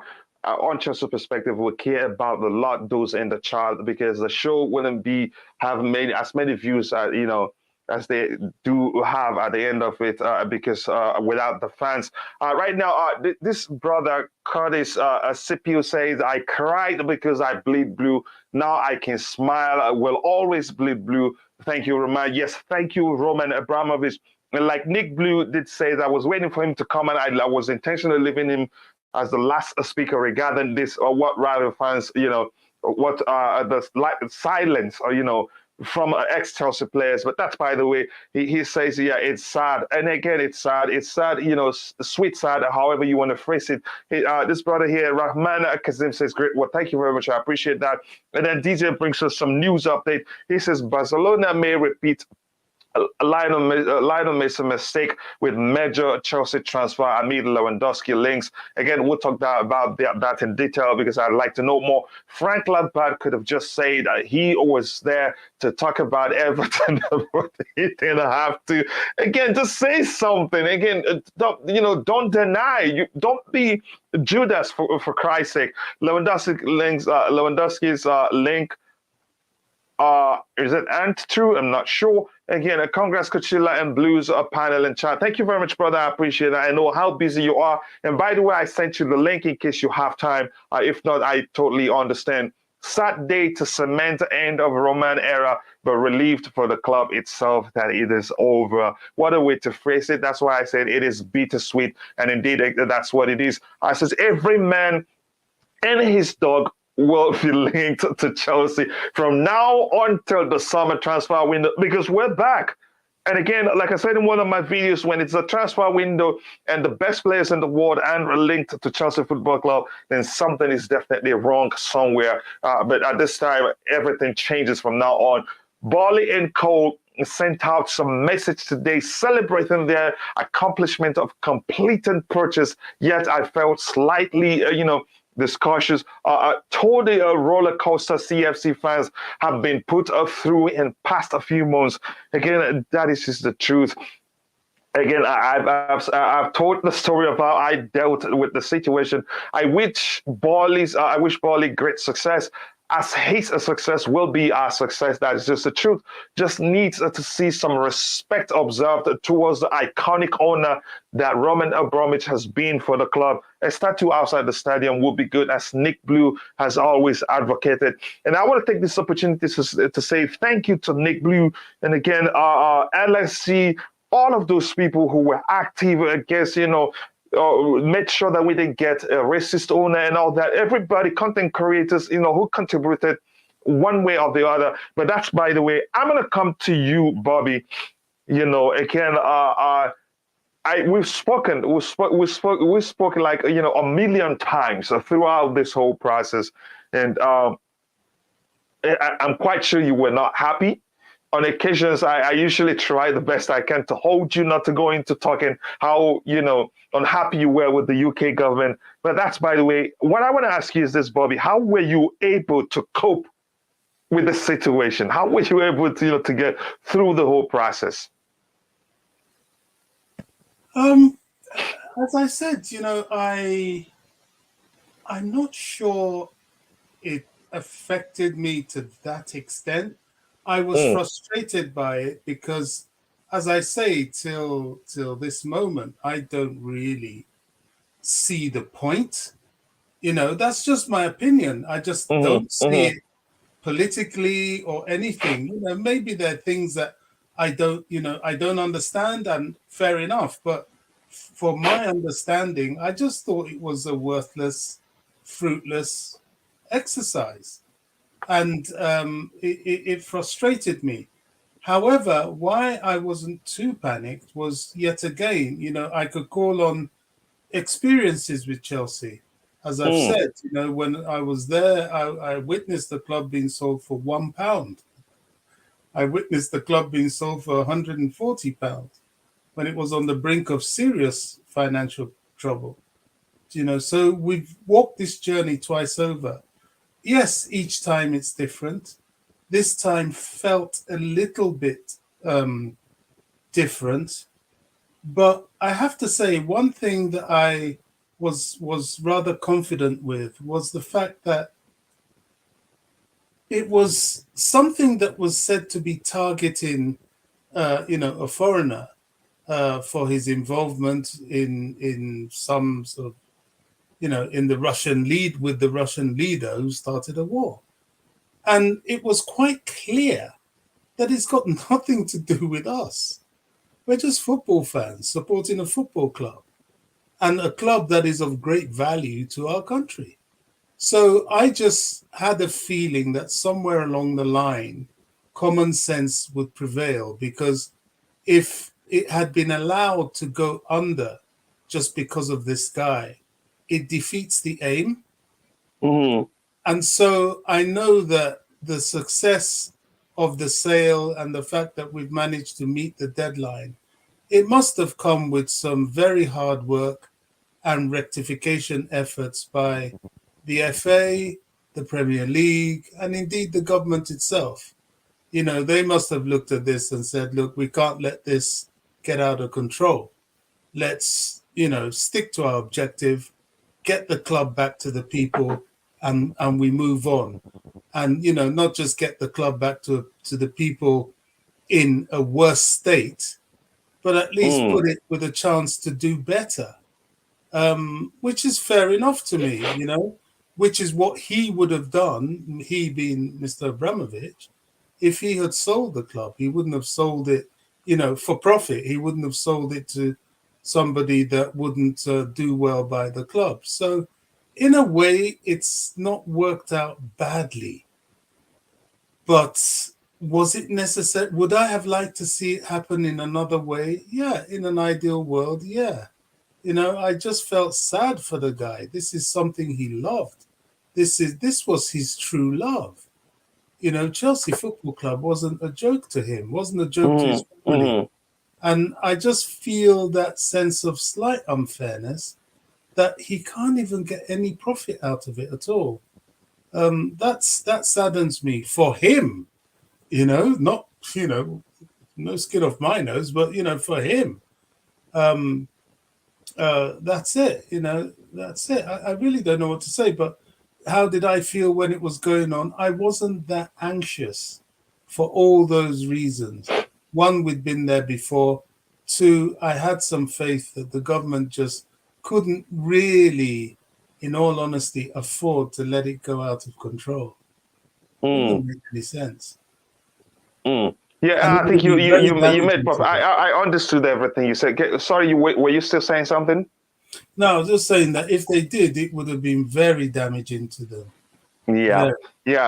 Again, I'm going to try and catch up with the chat. If you haven't, please make sure to like the video. We have just 66 like, and at one point we had nearly 120 people watching it. But that's, by the way, again, like the video and also subscribe to the channel if you haven't. I've read this before. And Liam says we'll chat in the morning, coach. Enjoy the rest of the stream. Yeah, we'll be rounding off soon, but thank you for stopping by. That makes me happy. I appreciate you stopping by. See you tomorrow during the Blue Morning Show. And Mikhail said, Chelsea Perspective daily marathon streams along with other Blues content creators, helped us fans cope by giving a voice to our feelings. Again, I told you that's how I coped with it, because every morning I'll be preparing, getting ready for the Blue Morning Show. Thanks to Nick Blue, staff who doesn't come on here anymore. And also Bobby, DJ side, every other person, Phantom, I think we all did great. And Leah says, good night. Just saying good night to Liam. Says, talking about it helped us get through. Yeah, I understand. DJ Sav, big up. I agree from Baka cooking up another mess with transfer. Something will have to give. I can see a few deals falling apart last minute, and again we can pounce on that opportunity. Now coming to you, DJ, can you tell us how were you able to cope with this whole thing? Again, I want to know. Yeah, as I said, Coachila, I wasn't really stressed about it all. I coped pretty well with it. Obviously, helping and coming into these talk forums that we have on these shows and streams, talking with fellow Chelsea fans helped a lot, because obviously we were talking about the football club. You got the different aspects from different fans. You got fans that were worrying, fans that were not worrying. Sometimes trying to put the fans' minds at ease was a good thing as well. But it did help a lot in that way. But I at the back of my mind, me and my dad used to have these conversations. I mean, me and my dad were having these conversations every day about the whole situation when it all first started off, and my dad used to say, you know what, son, just trust me, I've seen worse than this, and there's no way what this situation is now is nothing to even worry about. It'll all get sorted out in time. It will take a bit of time, but it will get sorted out in time. And I always believe in my dad, because as I said, he's been around the block more longer than me as a Chelsea fan. So he knows all the situations, the good times and the bad times, as I said, before me. So I kind of had that confidence within my dad anyway. And knowing how we are as a football club, and where we've been before, and how we've overcome objectives every time they're thrown in front of us. That's why I was always confident this was always going to be okay. It was just, as I said, getting the right owners to come in to buy us, which is what we've gone and done. And we've moved on from it now. But yeah, I wouldn't say I was stressed, but as I said, we had these fan shows to talk, and it helped a lot. It helped a lot to, if there was any kind of stress, to ease it off. And obviously talking to the people in the comment section as well, putting their minds at ease. They also had their opinions as well, which is always great to see. As I said, always good to see a different, Chelsea fan perspective, point of view of things. And you can either put their minds at ease, or if you've got any kind of insight, any kind of information you can throw out at them would help the situation. And brilliant. But yeah, as I said, wasn't worried about it at all. Just at that one point, the only time it was when we were mentioning of the rickets, and that was it. That was all my concern was. Yeah, yeah. Ty, okay, let me bring on Nick because he waited. I think his phone went off or something. Nick, you haven't told us, Nick, how were you able to cope during this period? Because I know how easily you can get pissed given the situation, how mad you were at everybody you think where you know the reason where we were suffering. Nick, tell us how you were able to get through it. Yeah, because you know, deep down, I knew, you know, nothing will happen to Chelsea. We would never go out of extinction. That never crossed my mind, because you know we're powerful. We're, you know, a big institution. We're more powerful than this government in a way, you know. And I never doubted it. And you know, it helped talking about it, I suppose. Yeah, like DJ said, it helps when you talk. It helps. But I never felt, you know, you heard me talk. I was never, you know, worried or anything like that. And yeah, you know, talking and going on Twitter Spaces and all that, it helped, you know, pass the time, I suppose, to this day. You know, because there was a lot of talk going on, same questions, same doubts, same media garbage. You know, it never stopped.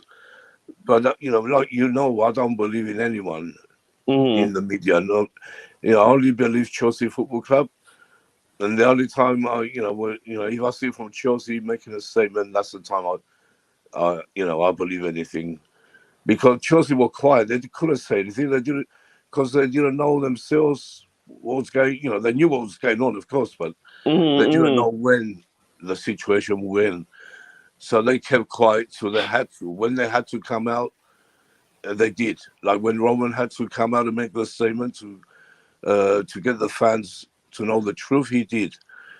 And like yesterday, was it yesterday, the first statement 2 days ago, they come out because they know it's done. But, you know, there's small things had to be finished, and they were today. And, you know, I knew this would happen. And, yeah, I You wasn't said it afraid. all the while. You've been saying it. I'll say it. Relax, relax. Go ahead, Nick. Yeah, and yeah, it helped talking coming on especially your channel, because you know how much I rate the channel. I don't have to tell you. You should. No, You know you that, don't don't you? have to. Go ahead, brother. Go ahead. And yeah, and doing spaces, talking with people. I was doing my own spaces, trying to explain everything, and you know, it was passing the time.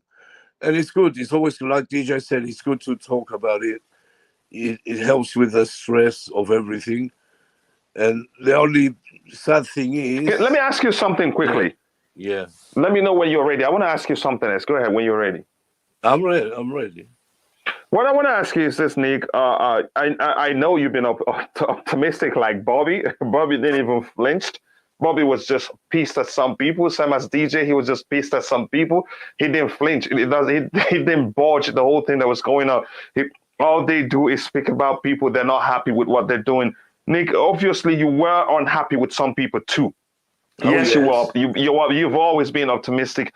Not just find a way to avoid calling names. Find a way to let us know who you were unhappy with and why. I don't want to mention names. There's a lot of people who said, you know, some fans, so-called fans, were talking bad about Roman. Some were saying, calling me stupid, calling me old man. You don't know nothing. A lot of things. I don't want to mention names. Most of them I don't even know, but they, you know, they come out on spaces calling you names, and they think they know it all, but they don't. So, you know, so it doesn't get to me. You know, sometimes I do get crazy, you know, but that's because I'm so fanatical. And you're a human too. Yeah, that's why. But yeah, it didn't bother me. I knew this day will come, and it's a great day, but also a sad day. You know, and it's hard for me to be happy. I'm not happy right now. Yeah, I understand. It's a bittersweet moment. We're happy that we've come to the end of the whole. Yeah, We can see the because light at the you know end of the what? tunnel. Yeah, You know go why ahead. I'm not happy, because it's not the way for Roman to go. He Mm-hmm. deserves to come back at the bridge, first game of the season, or first home game. He deserves to be acknowledged, even by this government. They can't be that bad. They can't be that inhumane not to do that. Yeah, unfortunately, they are. That's it. But if they do something like that, then they let Roman come. Imagine how many votes they will get. Boris will go up crazy, But Yeah. if he doesn't, if they don't do that, you guarantee they're not going to win the next general election. Yeah, they know. That's their statement tells you they're concerned. But Nick, thank you very much. That's again, I can't thank you enough. I remember you being at the stadium, bringing us live pictures through all this process. Again, when we were campaigning against certain owners, we don't want to become the owners of our club. I think we'll still do a special about that. Ty, are you still with us? I've been listening. I was able to do some chores while I was And listening. you sound like you're wide awake. Yeah, because I was doing some chores, so I Yeah. have some adrenaline Understood. running now. Understood. You sound very energetic this evening. But then again, Ty, I want to ask you, how were you able to cope with all this whole thing? Before I ask the next question, and probably the final question, except if anybody else has something else they'd like us to talk about. And if you're in the chat, let us know if you have any questions. Ty, let me quickly read this. Mikhail said, I want to, bro. Yes, been too long that they cannot gonna run itself. Gonna get this show on the road for swim class. So listening in a while, yelling at kiddos to get ready. Oh my goodness. Ty, go ahead, brother. Let me know, how were you able to cope with this whole conundrum, if you prefer. For me, I've always looked at, because even though I'm young and people tell me that I'm young and I don't understand things, but I've done my research, and I love to research things. So I've looked at documentaries, I've looked at the history. I'm still trying to obtain those history books to get a very deep look at it. But I mean, for all the history that I know so far, is that when you look at it, shows you have been through a lot of adversity. They've had a lot they've had a lot of instances where it seems as if they could go down and not come back up. But it's a success story if you think about it, and it's always poetic when I look at it. Like, every time they've been knocked down, they never gave in. They took the punches, they took the kicks, they took the insults, and they just grew stronger and stronger. So I just looked at that and say, yes, there's a lot of uncertainties. Yes, we have to hope for the best, that the owners will come in for profit and things like that. Those little concerns that you'll always have when it comes on to new ownership, no matter if it's in football or anything. And just say that, Chelsea are not going to be going down that easily. They're going to come up stronger and better. And I use that. I've heard most people say that, coming on to your blue morning, when we're talking about it, speaking about the different owners, the prospective bidders and everything, and look and analyzing them one by one. I just looked at it and say, you know what, there's so many options. And yes, you have some that looked as if it was profit wise and they came in just for money. But I mean, I don't want to say this because I know that not everybody is religious in that way, but I mean, for me as well, I just said that God doesn't let people who don't deserve it suffer for so long, and it doesn't give people more than they can bear. And I mean, yes, this is horrible and it's horrendous, but I mean, Preach. at the end of the day, I mean, he would not have let anything bad happen, and I mean, it's proof because we've seen that two people that have the wrong interests generally have to fall out because their own consortium members or the people that want to make up that consortium can't agree to invest in the way that they promised to invest in the initial stages. So yes, I looked at it as, what, this is positive, and I mean, we're gonna come out stronger and better because Chelsea have this attitude of, when life gives you lemons, you go and make lemonade, and I mean that's what I love about the club, because the club will look at the adversities that they face and turn it into something to smile about. And I mean, no matter what they do, and Chelsea fans can say that they've made them frustrated. They've made it so heart-wrenching, to look at, because there's been so many things happening around. But at the end of the day, whenever you become a Chelsea fan, it's so difficult to not have that love for them, no matter what. And it's like they become your child. And I mean, as soon as you have that child, unless you have something wrong with you, you're not going to just disown them and just feel as if that, what, Yeah. they're your child, so you're gonna love them no matter what. They'll make you angry, they'll make you happy too. But at the end of the day, they're your child and you feel happy. So that's what Chelsea makes a lot of fans feel. And I mean, for me, I just looked at it, coming onto the streams that you had, earlier in the year, and thinking about the way that, God is not going to let anything bad happen. And I mean, Chelsea have not done anything wrong, so he's not going to let them suffer in that way. Yeah. Let me just again another brilliant response from Ty. I'm going to again start with Bobby.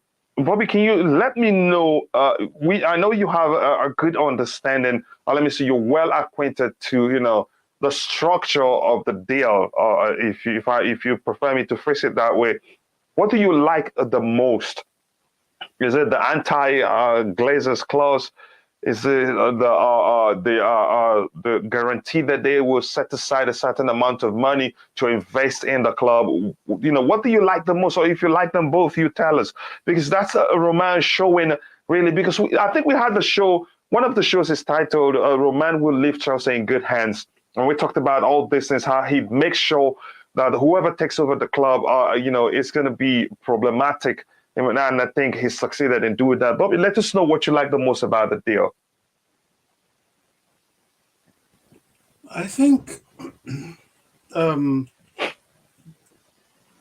whole process for something that had to be concluded in a hurry, there was a lot of attention to detail. The fact that there needed to be a 1.75 billion investment guaranteed, and that's just the minimum, really. Investments of this nature, especially with the building of the stadium, could far exceed that, depending on how things work out. Also, there was a commitment to the stadium. There's a clear commitment to all the areas of the club, the academy, the women's team, the men's team. Brilliant. And the 10-year commitment before considering withdrawing profits, which creates an incentive for the buyers to expand the club and make sure that the club does improve so that they can get profit.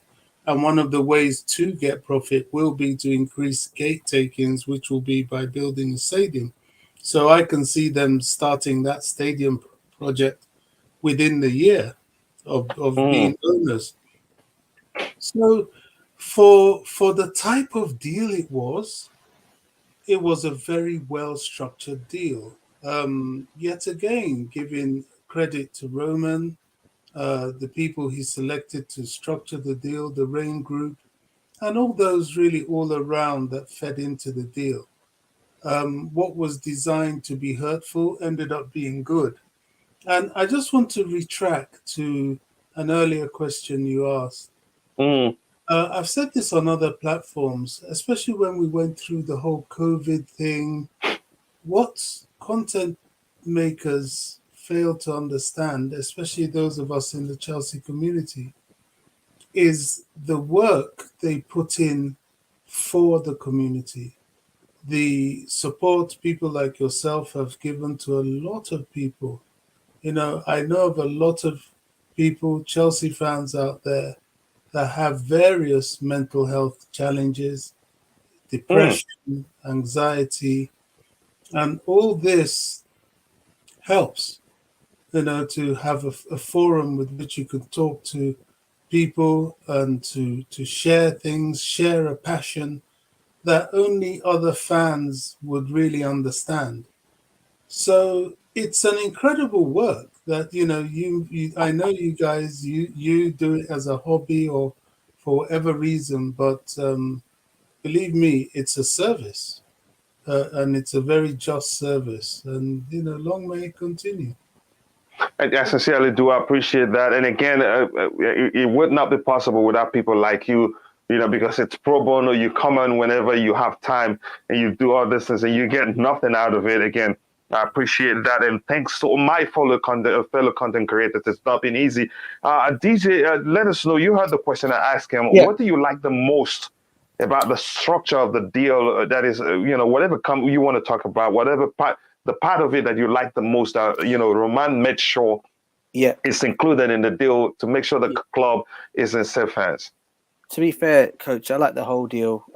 Even the two things that we're talking about at the moment. I think having them in place and making sure those things are being put in place before he leaves the club, leaves the club and goes on. Obviously, has to go because he has no choice to go.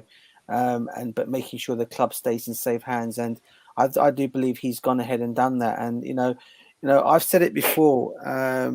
It's funny we're just talking about these owners because I just saw a tweet going out from the Daily Star saying that apparently Todd Boehly didn't know who Chelsea Football Club even were. And I'm thinking to myself, are you guys that silly? And is that how long is this utter nonsense rubbish going to come out? Because if anyone does remember, they wanted to buy the club back in 2019.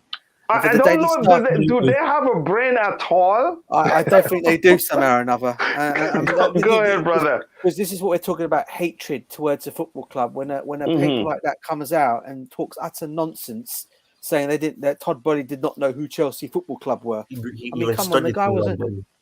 Huh? What was that, bro? He studied in London and he went to the different games. He went to Spurs game, Arsenal games, and Chelsea games. That's foolishness because he studied in London. He studied at the social economics. I think that's university, LSE. Exactly. So it's foolishness. Exactly, Ty. And also the fact that he came wanting to buy the club in 2019, and they're saying that he doesn't know who Chelsea Football Club are. I mean, this is what I'm trying to say about people and how it is here with the media in this country and the hate they have for us. So going back to your original question, yes, I'm happy what Roman's basically gone and done. He's made sure the club is in safe hands, and as I said before, with the things he's put into this cell to make sure we continue on as we did when he was there, it just tells you, how highly he rates our club and how much he loves the club.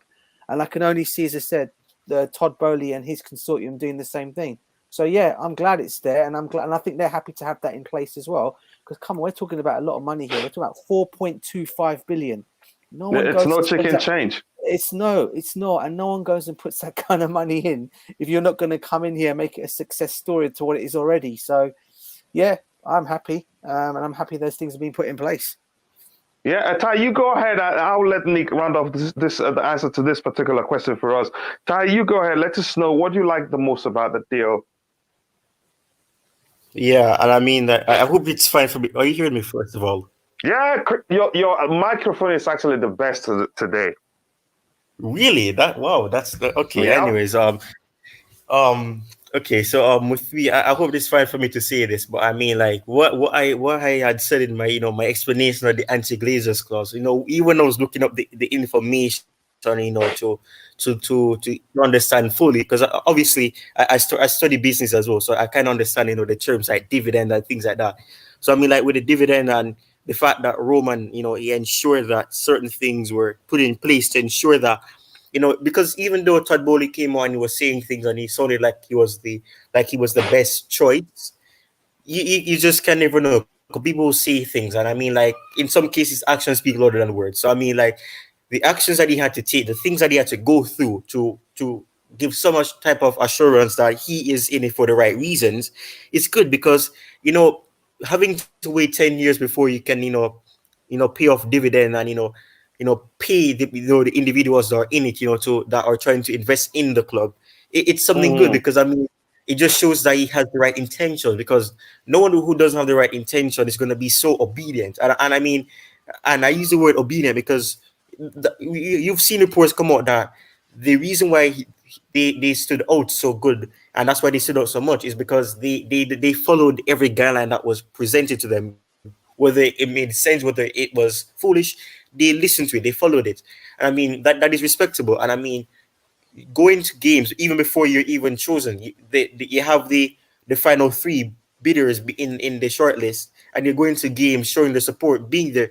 That is a good message. Whether or not it's for pure reasons people assume it is, he's doing it. And I mean, he knows what it needs to be done. And I mean, that's the thing. When you study social economics, and when you study the sociology part of about it, you know that those type of things will make you connect with fans immediately, because they will say that yes, even though Roman wasn't able to go to like the home games because of obvious reasons, he used to go to games whenever he could, the top games, the key games, finals.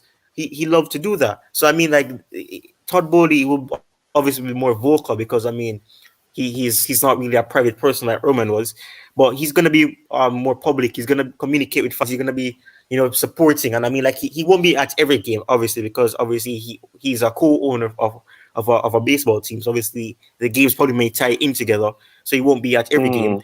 But he's willing to support the club in the necessary way. And I mean, for me, I just love the fact that the anti-Glazers clause was placed in it, because it gives fans some assurance that Roman knew what he was doing. He spotted what his fellow well, at the time he would be the owner, so it would be his, but his counterparts, the other teams, like with American owners, he spotted what they were doing. He spotted the fact that they were using them as profit, and placing them on the stock exchange. And I mean, like, doing things like that, it's something really good, because even in selling the club, even when he was treated so badly, and I think just Viola said it earlier, that even when they were doing him so much wrong, placing him in a bad spotlight, he still found the human side of it all, and say, you know what, they treat me this badly, but I mean, I care about the club so much, so I'm gonna be ensuring that I put certain things in place to ensure that the club will be able to run in a good way, and it won't be, even though it will be run and controlled by a decision will be made by a larger group.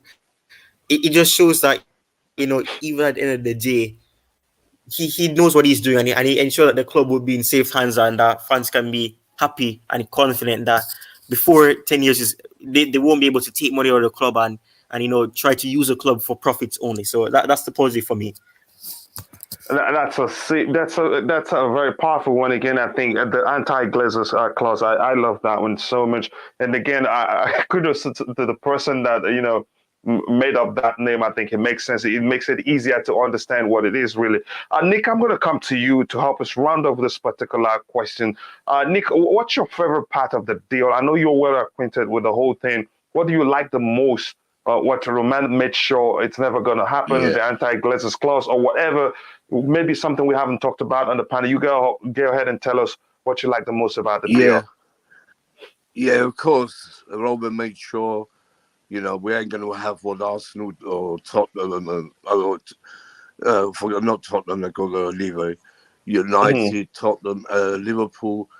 We're not going to have them sort of American owners. Of course, I was in no doubt Roman was going to make sure that's, that wouldn't happen with Chelsea, because, he loves the club. We know that. He loves the club as much as we do. And, I had no doubts. Yeah, great. That's what. And the other thing, it took so long, for this to finish, because Roman was, he's busy, in Ukraine still right now, trying to end that war, this war, which won't stop. And so he had to, no wonder it took so long. He had to make time to go over this with Todd Boehly and everyone else, or the investors. He has to, imagine all the talk they had to go through to Roman to make sure this is going to be done. The bridge will be redeveloped, because he knows what the majority of the Chelsea fans want. They don't want to move out of the bridge. Not many. There's very few now. They're getting more fewer now. But before, everyone wanted, let's make a new stadium.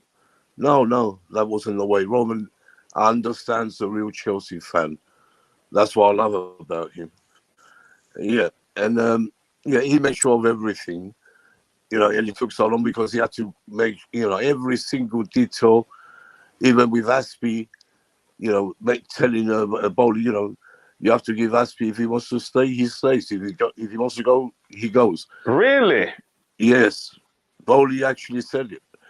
Roman told him that was Roman's idea for Aspie to have that option.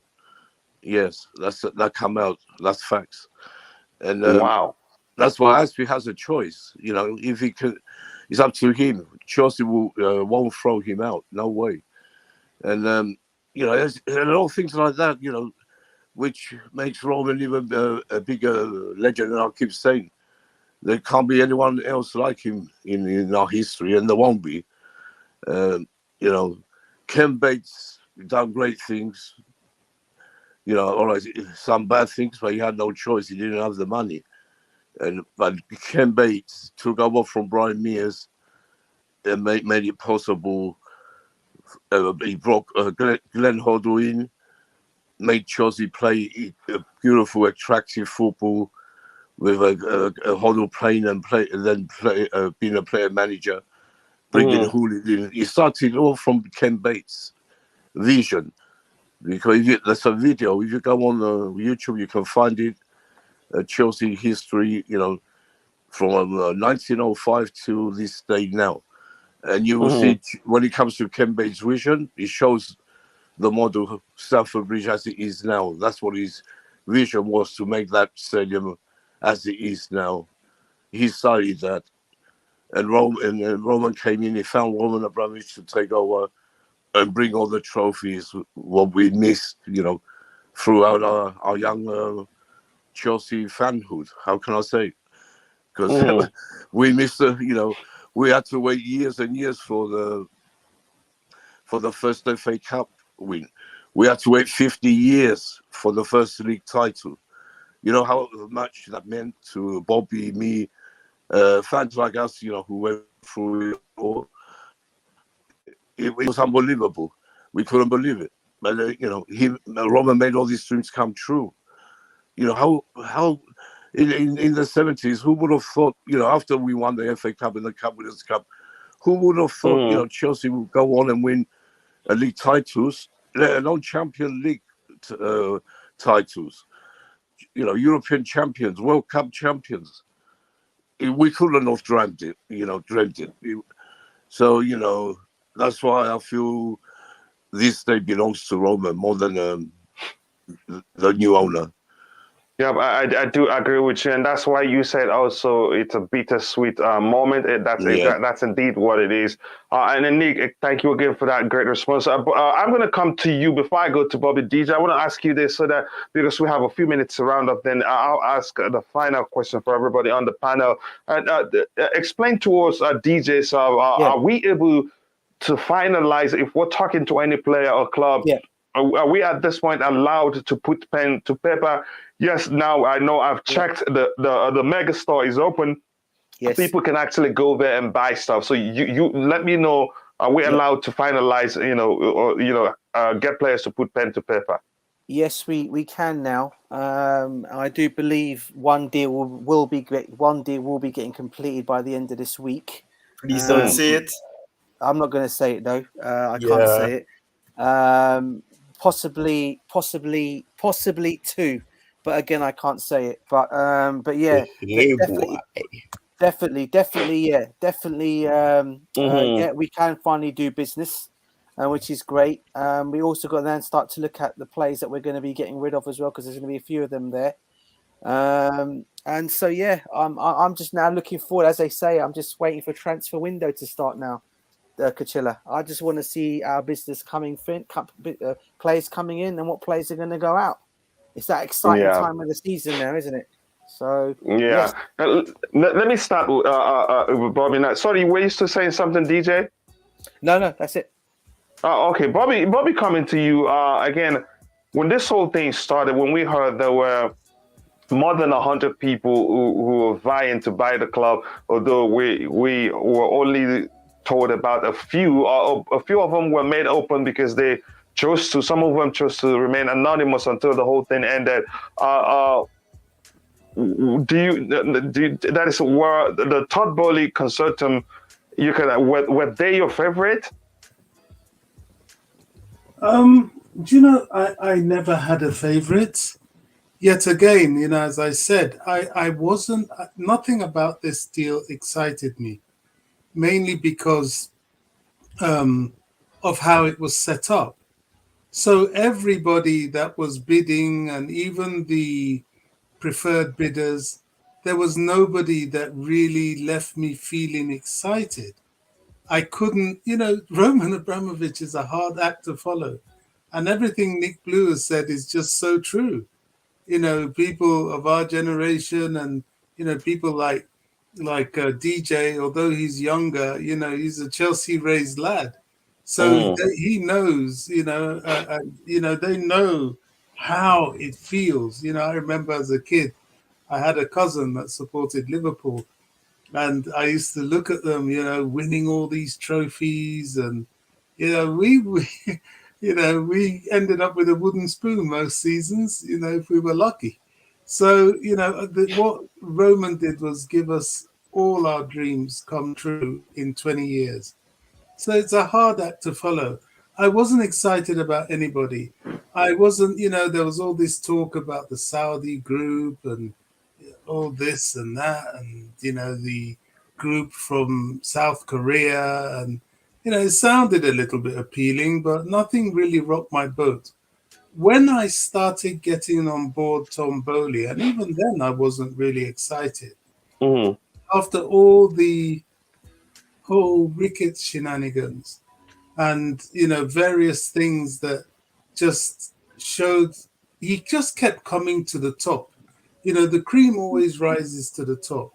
And when you think this man, if anything else, if nothing else, he's been so consistent. Since he showed the first interest in Chelsea, he hasn't wavered. And for me, the symbol that will be Tom Boehly, especially if he and his consortium are successful in another 20 years to come, are as successful, what this consortium will always be remembered for is that Champions League quarterfinal. A rainy day in London. This man walked in dressed just like any other fan, bought his ticket, went through security to watch Chelsea lose the game. That did it for me. Yeah, there was something about that day that told me this is the right man. This is it. I call it his initiation, but go ahead. Yeah, I don't know. People may say it's PR. People may say whatever it is. I don't care. He struck a note. And I'm sure he struck a note with all Chelsea fans that day. And what made it even more significant was he came when the Ricketts got on a plane and went home. He was with us at a bad time. That's when you know your friends. He was there at the time that was bad. Maybe if we had won, it wouldn't have had that much impact. But the fact that we had lost, and he still came back again another day, and we still lost, or was it we drew, or something silly like that. That made the difference for me, and I'm sure thousands of other Chelsea fans. And that's when I thought, you know what, this guy, he doesn't really have any skeletons in his closet. Not that we know of, not that is significant. He's not going to be a choir boy. He's not going to be a saint. I don't expect it at all. But he doesn't have anything that is, incriminating or that can tarnish the club. I just thought, you know what, he should go for it. They have the money. They have the desire. He spoke of things that we could all relate to. Stadium, men's team, women's team, academy, the foundation, things that matter to Chelsea fans. He spoke to Chelsea fans. He spoke to Paul Cannavale. He met people. He came to the stadium. He met people outside the stadium, inside the stadium. It just felt right. So, as I said in the beginning, I'm optimistic. Yeah, I appreciate that. DJ, over to you. Where the Todd Boehly and his group or fellow co-owners, were they your favorite? In the very beginning, I said obviously when there was a talk of the Saudi media group, obviously I'm not going to lie, they were I'm my not first gonna lie one. too, though. They were, They and were. that's not. Yeah, And go ahead. that's because I was thinking about it because the guy was a Chelsea fan. Apparently he was a season ticket holder as well, and you just knew people like that were obviously going to come and do something special with the club. However, obviously he didn't have the full backing and the support of the money as everyone thought he did, and I think I was one of those that thought that as well. But it doesn't really matter. He would have still been a guy who would have probably come in and, being a fan, done what he could have done. But Todd Boehly, I have to say, out of all the consortiums that we did have, if I put it to the side of the ones that were coming from America, out of all of, he was my favorite out of all of them. I have to say that now. Out of the ones that came, because I just knew, because I did my research on him as well, and I thought this guy also wanted to buy us in 2019. And when you see a guy that wants the football club so badly, and he's once again making a pitch for us, you just have to then say to yourself, yeah, this guy definitely wants to do things with this club and take it to another level, to what it is now.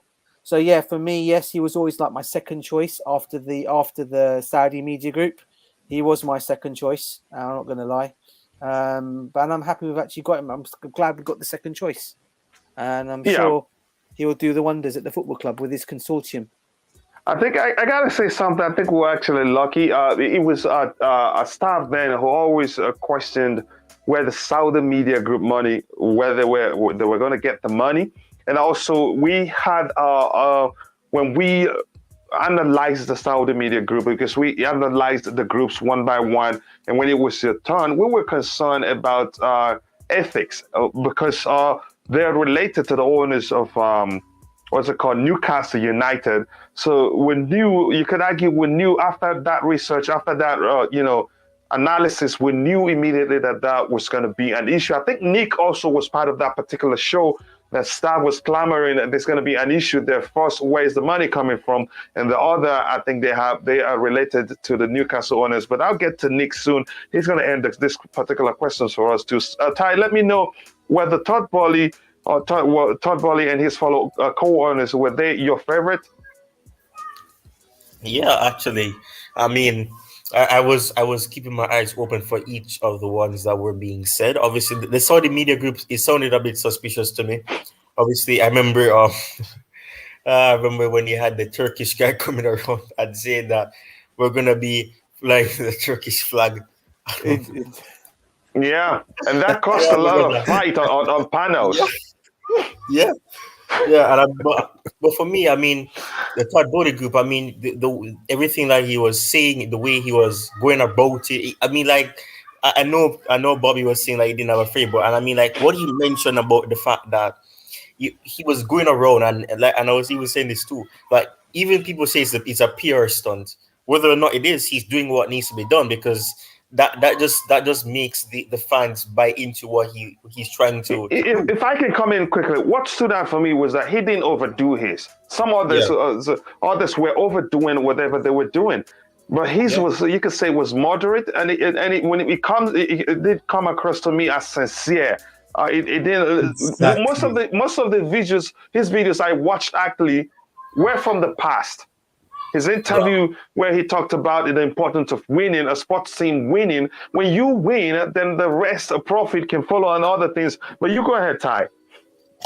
Yeah, and that's the important thing too, because you mentioning the fact that people, some of them were overdoing it. I remember the Nick Candy group, that the South Korean, or what's her name, Catalina Kim.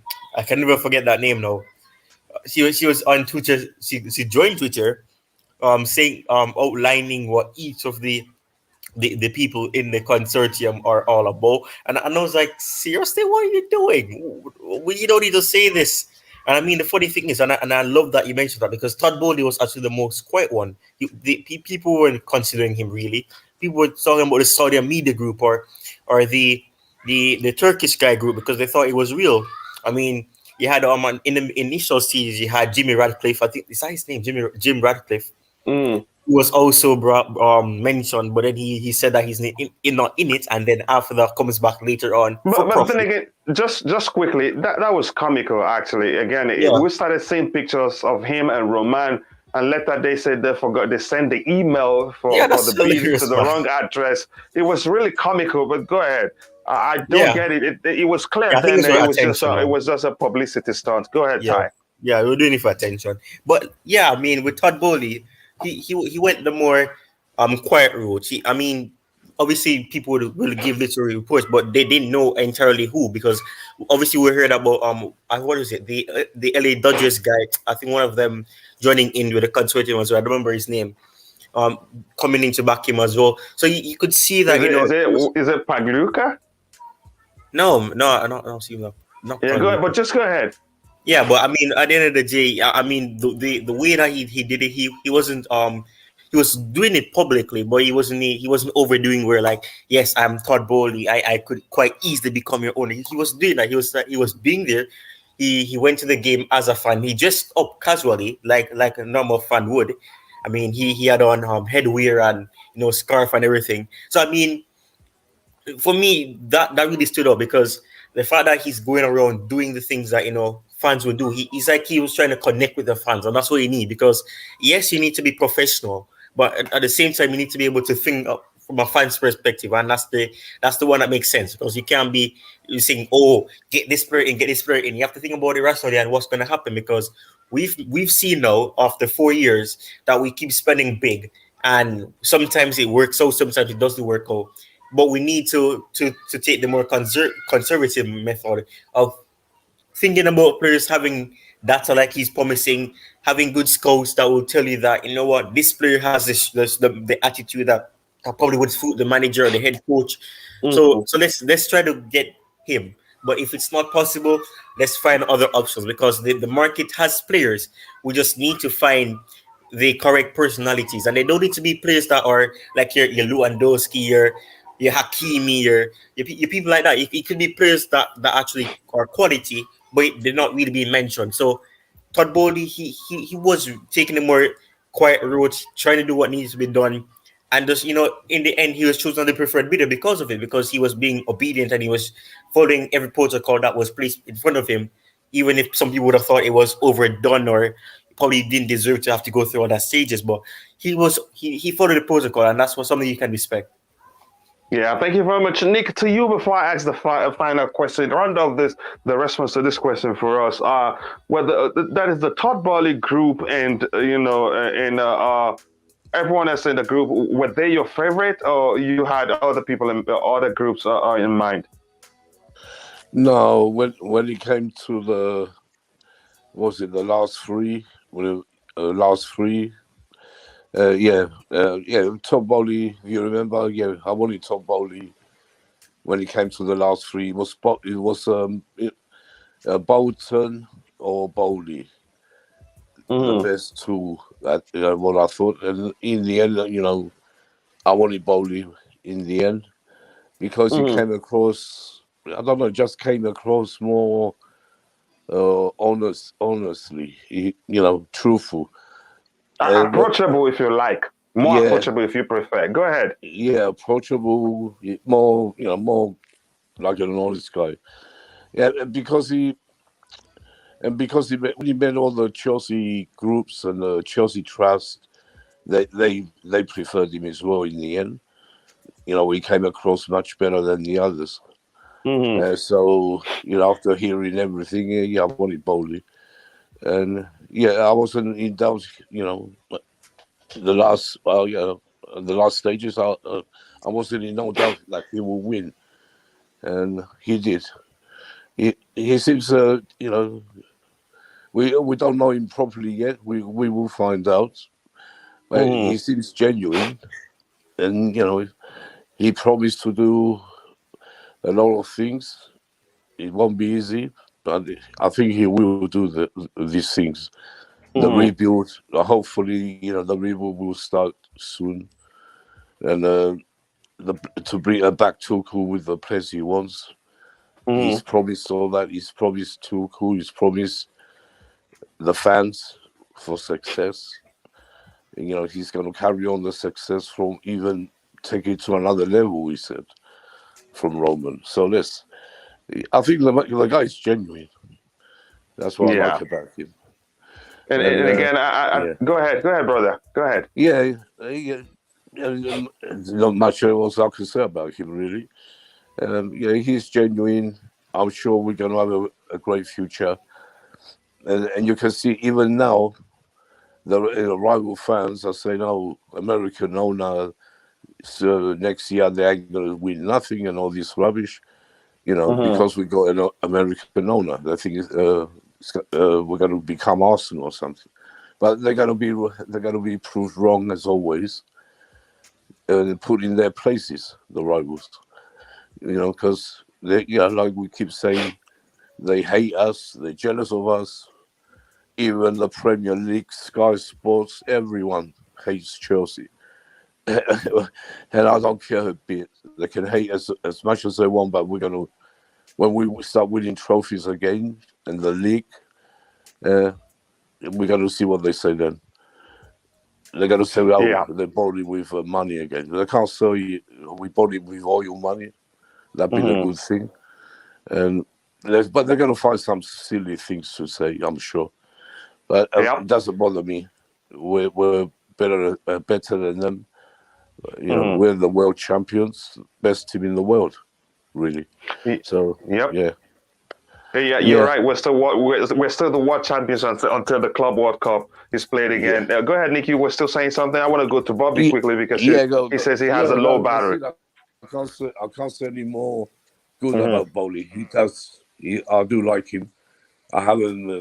We don't know him properly, but the way he comes across is very good. Yeah. Again, Nick, I appreciate you. I'll come back to you to round up the show for us, but let me go to Bobby now. We'll have a few minutes to round up. Bobby, your final thoughts, and also let me know, if anything, what's the one thing that you'd like Todd Boehly to change? Oh, the one thing I'd like him to change. I'd like him to change major aspects of the board, to bring in a sporting director, and to sort out the scouting team to be able to scout more effectively, efficiently, which I believe should be something that they intend to do. My final thoughts is just, look, it's the beginning of a journey. Sometimes the journey won't always be smooth sailing, but they will have every intention to get set off on the right foot. And the right footing has got to be this summer's transfer market because it's so important. So we wait and watch and see now. But yes, they've succeeded, but it's time to go to work. Yep, there's a lot of work to be done because again, we are a bit behind because usually before the transfer you start talking with clubs and players. But that's by the way, like you've always said, Bobby. I know we'll get through it, and thank you again. I know how late it is over there. I can't thank you enough. DJ, coming to you, brother. What's the one thing you'd like Todd Boehly to change? Well, one of the most important things to me, obviously, is to stop the hiring and firing of managers. I know it's worked for us. I know it's worked for us. It's worked for us before, but I do believe we've got the right manager at the helm. I do believe that for me, what I would personally do, and I said it on Bert and Baller's show as well, is I've been saying it all along anyway. First thing to do is take Thomas Tuchel in the office, sit him down, and say, look, Thomas, I'm giving you a new 5-year contract. I'm going to change your head coach title from head coach to manager, and I want you to manage the team. You tell me the players you want to go and get out from there. We'll do our best to get them in, and you go ahead and just win winners titles, try and build some kind of a legacy at the football club. I trust in you, and you do that, and then let everything else fall in place. You get Mason Mount, Reece James, all their contracts all signed up. Get the players in, and obviously we must get a director of football in place. I do believe that's a must. Someone who knows the game well. As I said, for me, Bruce Buck can buck off. because I don't really want him anywhere there. I don't think he should be anywhere near that, or go back to what he used to do. And that's be a good lawyer. That's what he came in when he first came to Chelsea. I do think he was a lawyer. So I personally would say, look, mate, just go off. You know, I'm going to bring someone else who knows the game. And I do believe, from what I understand, and I think it was mentioned earlier on, that Todd Boehly will be like the chairman there anyway. And I do believe that's what Bruce Buck's job was, wasn't it? So he will come in there anyway, and he'll just need football people and surround himself with football people, and you know, get our scouting team sorted out as well, and start surrounding other globes of the world like we used to do, especially in South America, because that's where all the good players usually are. So generally all around, but in South America, all the good players are as well, which we used to do. So and pick up these good talents that are coming. But that's the first thing I would do anyway, in terms of getting Tuchel in the office and getting him on a 5-year contract, and stop the hiring and firing of managers. Yeah. Again, I think you said something very important. Again, the truth is, hiring and firing of manager, you could argue, is one of the reasons why we've not been able to dominate. And I'll give you a prime example. And I've said this on the show, on a Blue Money show before, that I'm writing an article what the new owners must do differently. Because if you look at the firing of Jose Mourinho during his first stint, he was on top of the Premier League. Only a few managers could challenge him and win. And had he stayed, we would have dominated the Premier League for a while. Same thing, the reign of Carlo Ancelotti, he was fired unjustly. He won us a double. He could have helped us to dominate the Premier League for a while. Even Europe, he's that experienced. You know, again, yes, we were successful under Roman Abramovich, but the successes were in patches. They were in patches. There were never a stretch of time where you could say we dominated the Premier League from this period to that period, because we were hiring and firing managers. Whenever a new manager comes in, they have first they have to fix the issue at hand, the reason why the previous manager was fired. And then they get a chance to beat their own team, and then they're expected to win. And it's been a turnover like that, and that created a whole lot of problem without us knowing it. Ty, before I go to Nick, you tell me quickly, what's the one thing you'd like Todd Boehly to change? Have we lost the Ty? If not, I'll go to Nick to round up the show for us. And again, I want to read this comment from this brother here, which says, again, Lee Bell, I think this is your first time here, but you have some great input, and I love it. He said Boehly is going to have a game plan. That's why Tuchel isn't going, it's not going on a long summer break. I think this brother here is a smart guy, and I want to see you for that's just check the channel. You see the shows we have scheduled. We have Blue Money show scheduled, and we have the season's review a show scheduled also for tomorrow. I really would like to see you there, because you have some great input. And if you haven't, please do subscribe to the channel. I appreciate it. He said, cannot build a dynasty if you hire and fire manager. Ty, are you back, or should I go to Nick and round up the show?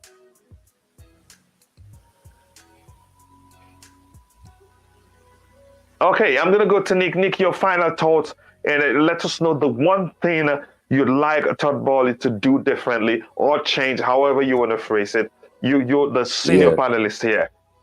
Yeah, well, like DJ Sav said, the first thing I would do is exactly what DJ Sav said. Stop all these fiery managers. We need consistency. Look at Klopp, look at Pep. They've had years to build their teams, and they weren't successful at the beginning. But look at them now. That's because that's the only thing Roman wanted quick success. I understand the way he wanted trophies for us, but firing managers, especially Ancelotti at the time, I still don't get it right, even to this day, why we sacked Ancelotti, in the tunnel. We don't know. I don't know. It's a mystery. And Jose Mourinho, all right, even because we finished 10th one season doesn't mean, hey, all right, the players, he fell well with some players, but still, you don't sack the best manager in the world at the time. they were mistakes. Well, forget Roman deserves. There's no hate towards Roman. He deserves just credit. Even if he did sack managers, he can sack me and I'll still love him. Sack me any day, Roman. Yeah, but don't sack the manager. Yeah, and like Sam said, the first thing is give Tuchel the contract, a long contract, at least 3 years, if not 5. And yeah, then DJ Saab said 5 years. Yeah, 5. It'd be good 5, but even 3 is good for the start. You can always, make it bigger after. After 3 years, they can renew it. But he has to have time to rebuild his team, make his team, because he hasn't had that yet. And he's still got us to 6 finals without his own team. That's unbelievable what Tuchel done. And I love him for that. And there's a lot of things he made. Because of the place he had, he made some mistakes, yes. But with the Kepa situation was very, I don't understand that, how what he thought about Kepa. I don't understand how to freeze him out completely. I don't understand that. But back Tuchel. Tuchel, we wanted a great manager. We have one again. We're lucky to have him. So just back the manager and build from there. And I can see, like DJ Sub said, we've got a great future ahead. More trophies, and the day will come. I can't wait for the day to be on top, take over from Man City, like Tuchel, keeps saying. Step by step, but he will come. So let's hope the steps come reality. That's what I want. Yes, thank you very much, Nick. Amen to that, amen to that. And I will round off by reading the comments in the panel. I start again. This is just nice to look back. It cannot build a dynasty if you hire and fire managers. That makes sense. And with that, again, I want to ask everybody that's watching, you see everybody's handle on the screen. Go find them on Twitter and follow them. And Lee Bell, if you follow me on Twitter, I will recognize your name and I will follow you back. And if you haven't, Lee Bell, please go check out TyTalkzCFC YouTube channel. Great content. He's a kid, but he loves the club so much and understands football, especially from the perspective of Chelsea Football Club. Follow DJ Saab, follow Nick Blue, follow Bobby. I will try to remember to provide their information in the description section. And DJ Saab says, yes, Lee Bell, 100% mate. This has been done for. We need to keep TT to build a legacy, to dominate the Premier League and, of course, Europe, for a stretch of time, because he's shown how great of a manager he is. Look at the players he has at his disposal. Some of them are not able to help him implement the way he wants to approach the game. Yet he took us to how many finals? I think 4 or so, I don't remember, or 5 actually. I don't remember, but correct me if I'm wrong. 6 finals, exactly. So I'm just trying to be safe. Again, we have 55 people watching it. And again, more people can also like the video and help us reach more people. Mikhail here says consolidation needed as a secure Tuchel and Hayes and squad building for the coming multiple seasons with balance of academy talent being brought through along with shoot signings from the market. I think that's a great comment that will make us a great team in the long run. And it says, Blue had to say it, but Pep and club 5+ years at their clubs. Yep, that's the truth. And I know Nick Blue understand. And again, with that, we've come to the end of the show. I want to thank everybody. I want to thank Ty, DJ Saab, Bobby, and also Nick Blue, and Ty Talks again, everybody that were in the chat. You're the reason why this has been a brilliant show, and I cannot thank you enough. Yes, up Charles, and he says, yeah, I'll big up everyone. I hope to see you guys tomorrow for the Blue Morning Show. And again, with that, we've come to the end of the reaction to the announcement that Roman Abramovich is our new owner. And I hope to see you guys tomorrow for the Blue Morning Show. God bless us all, and bye. Peace, everyone.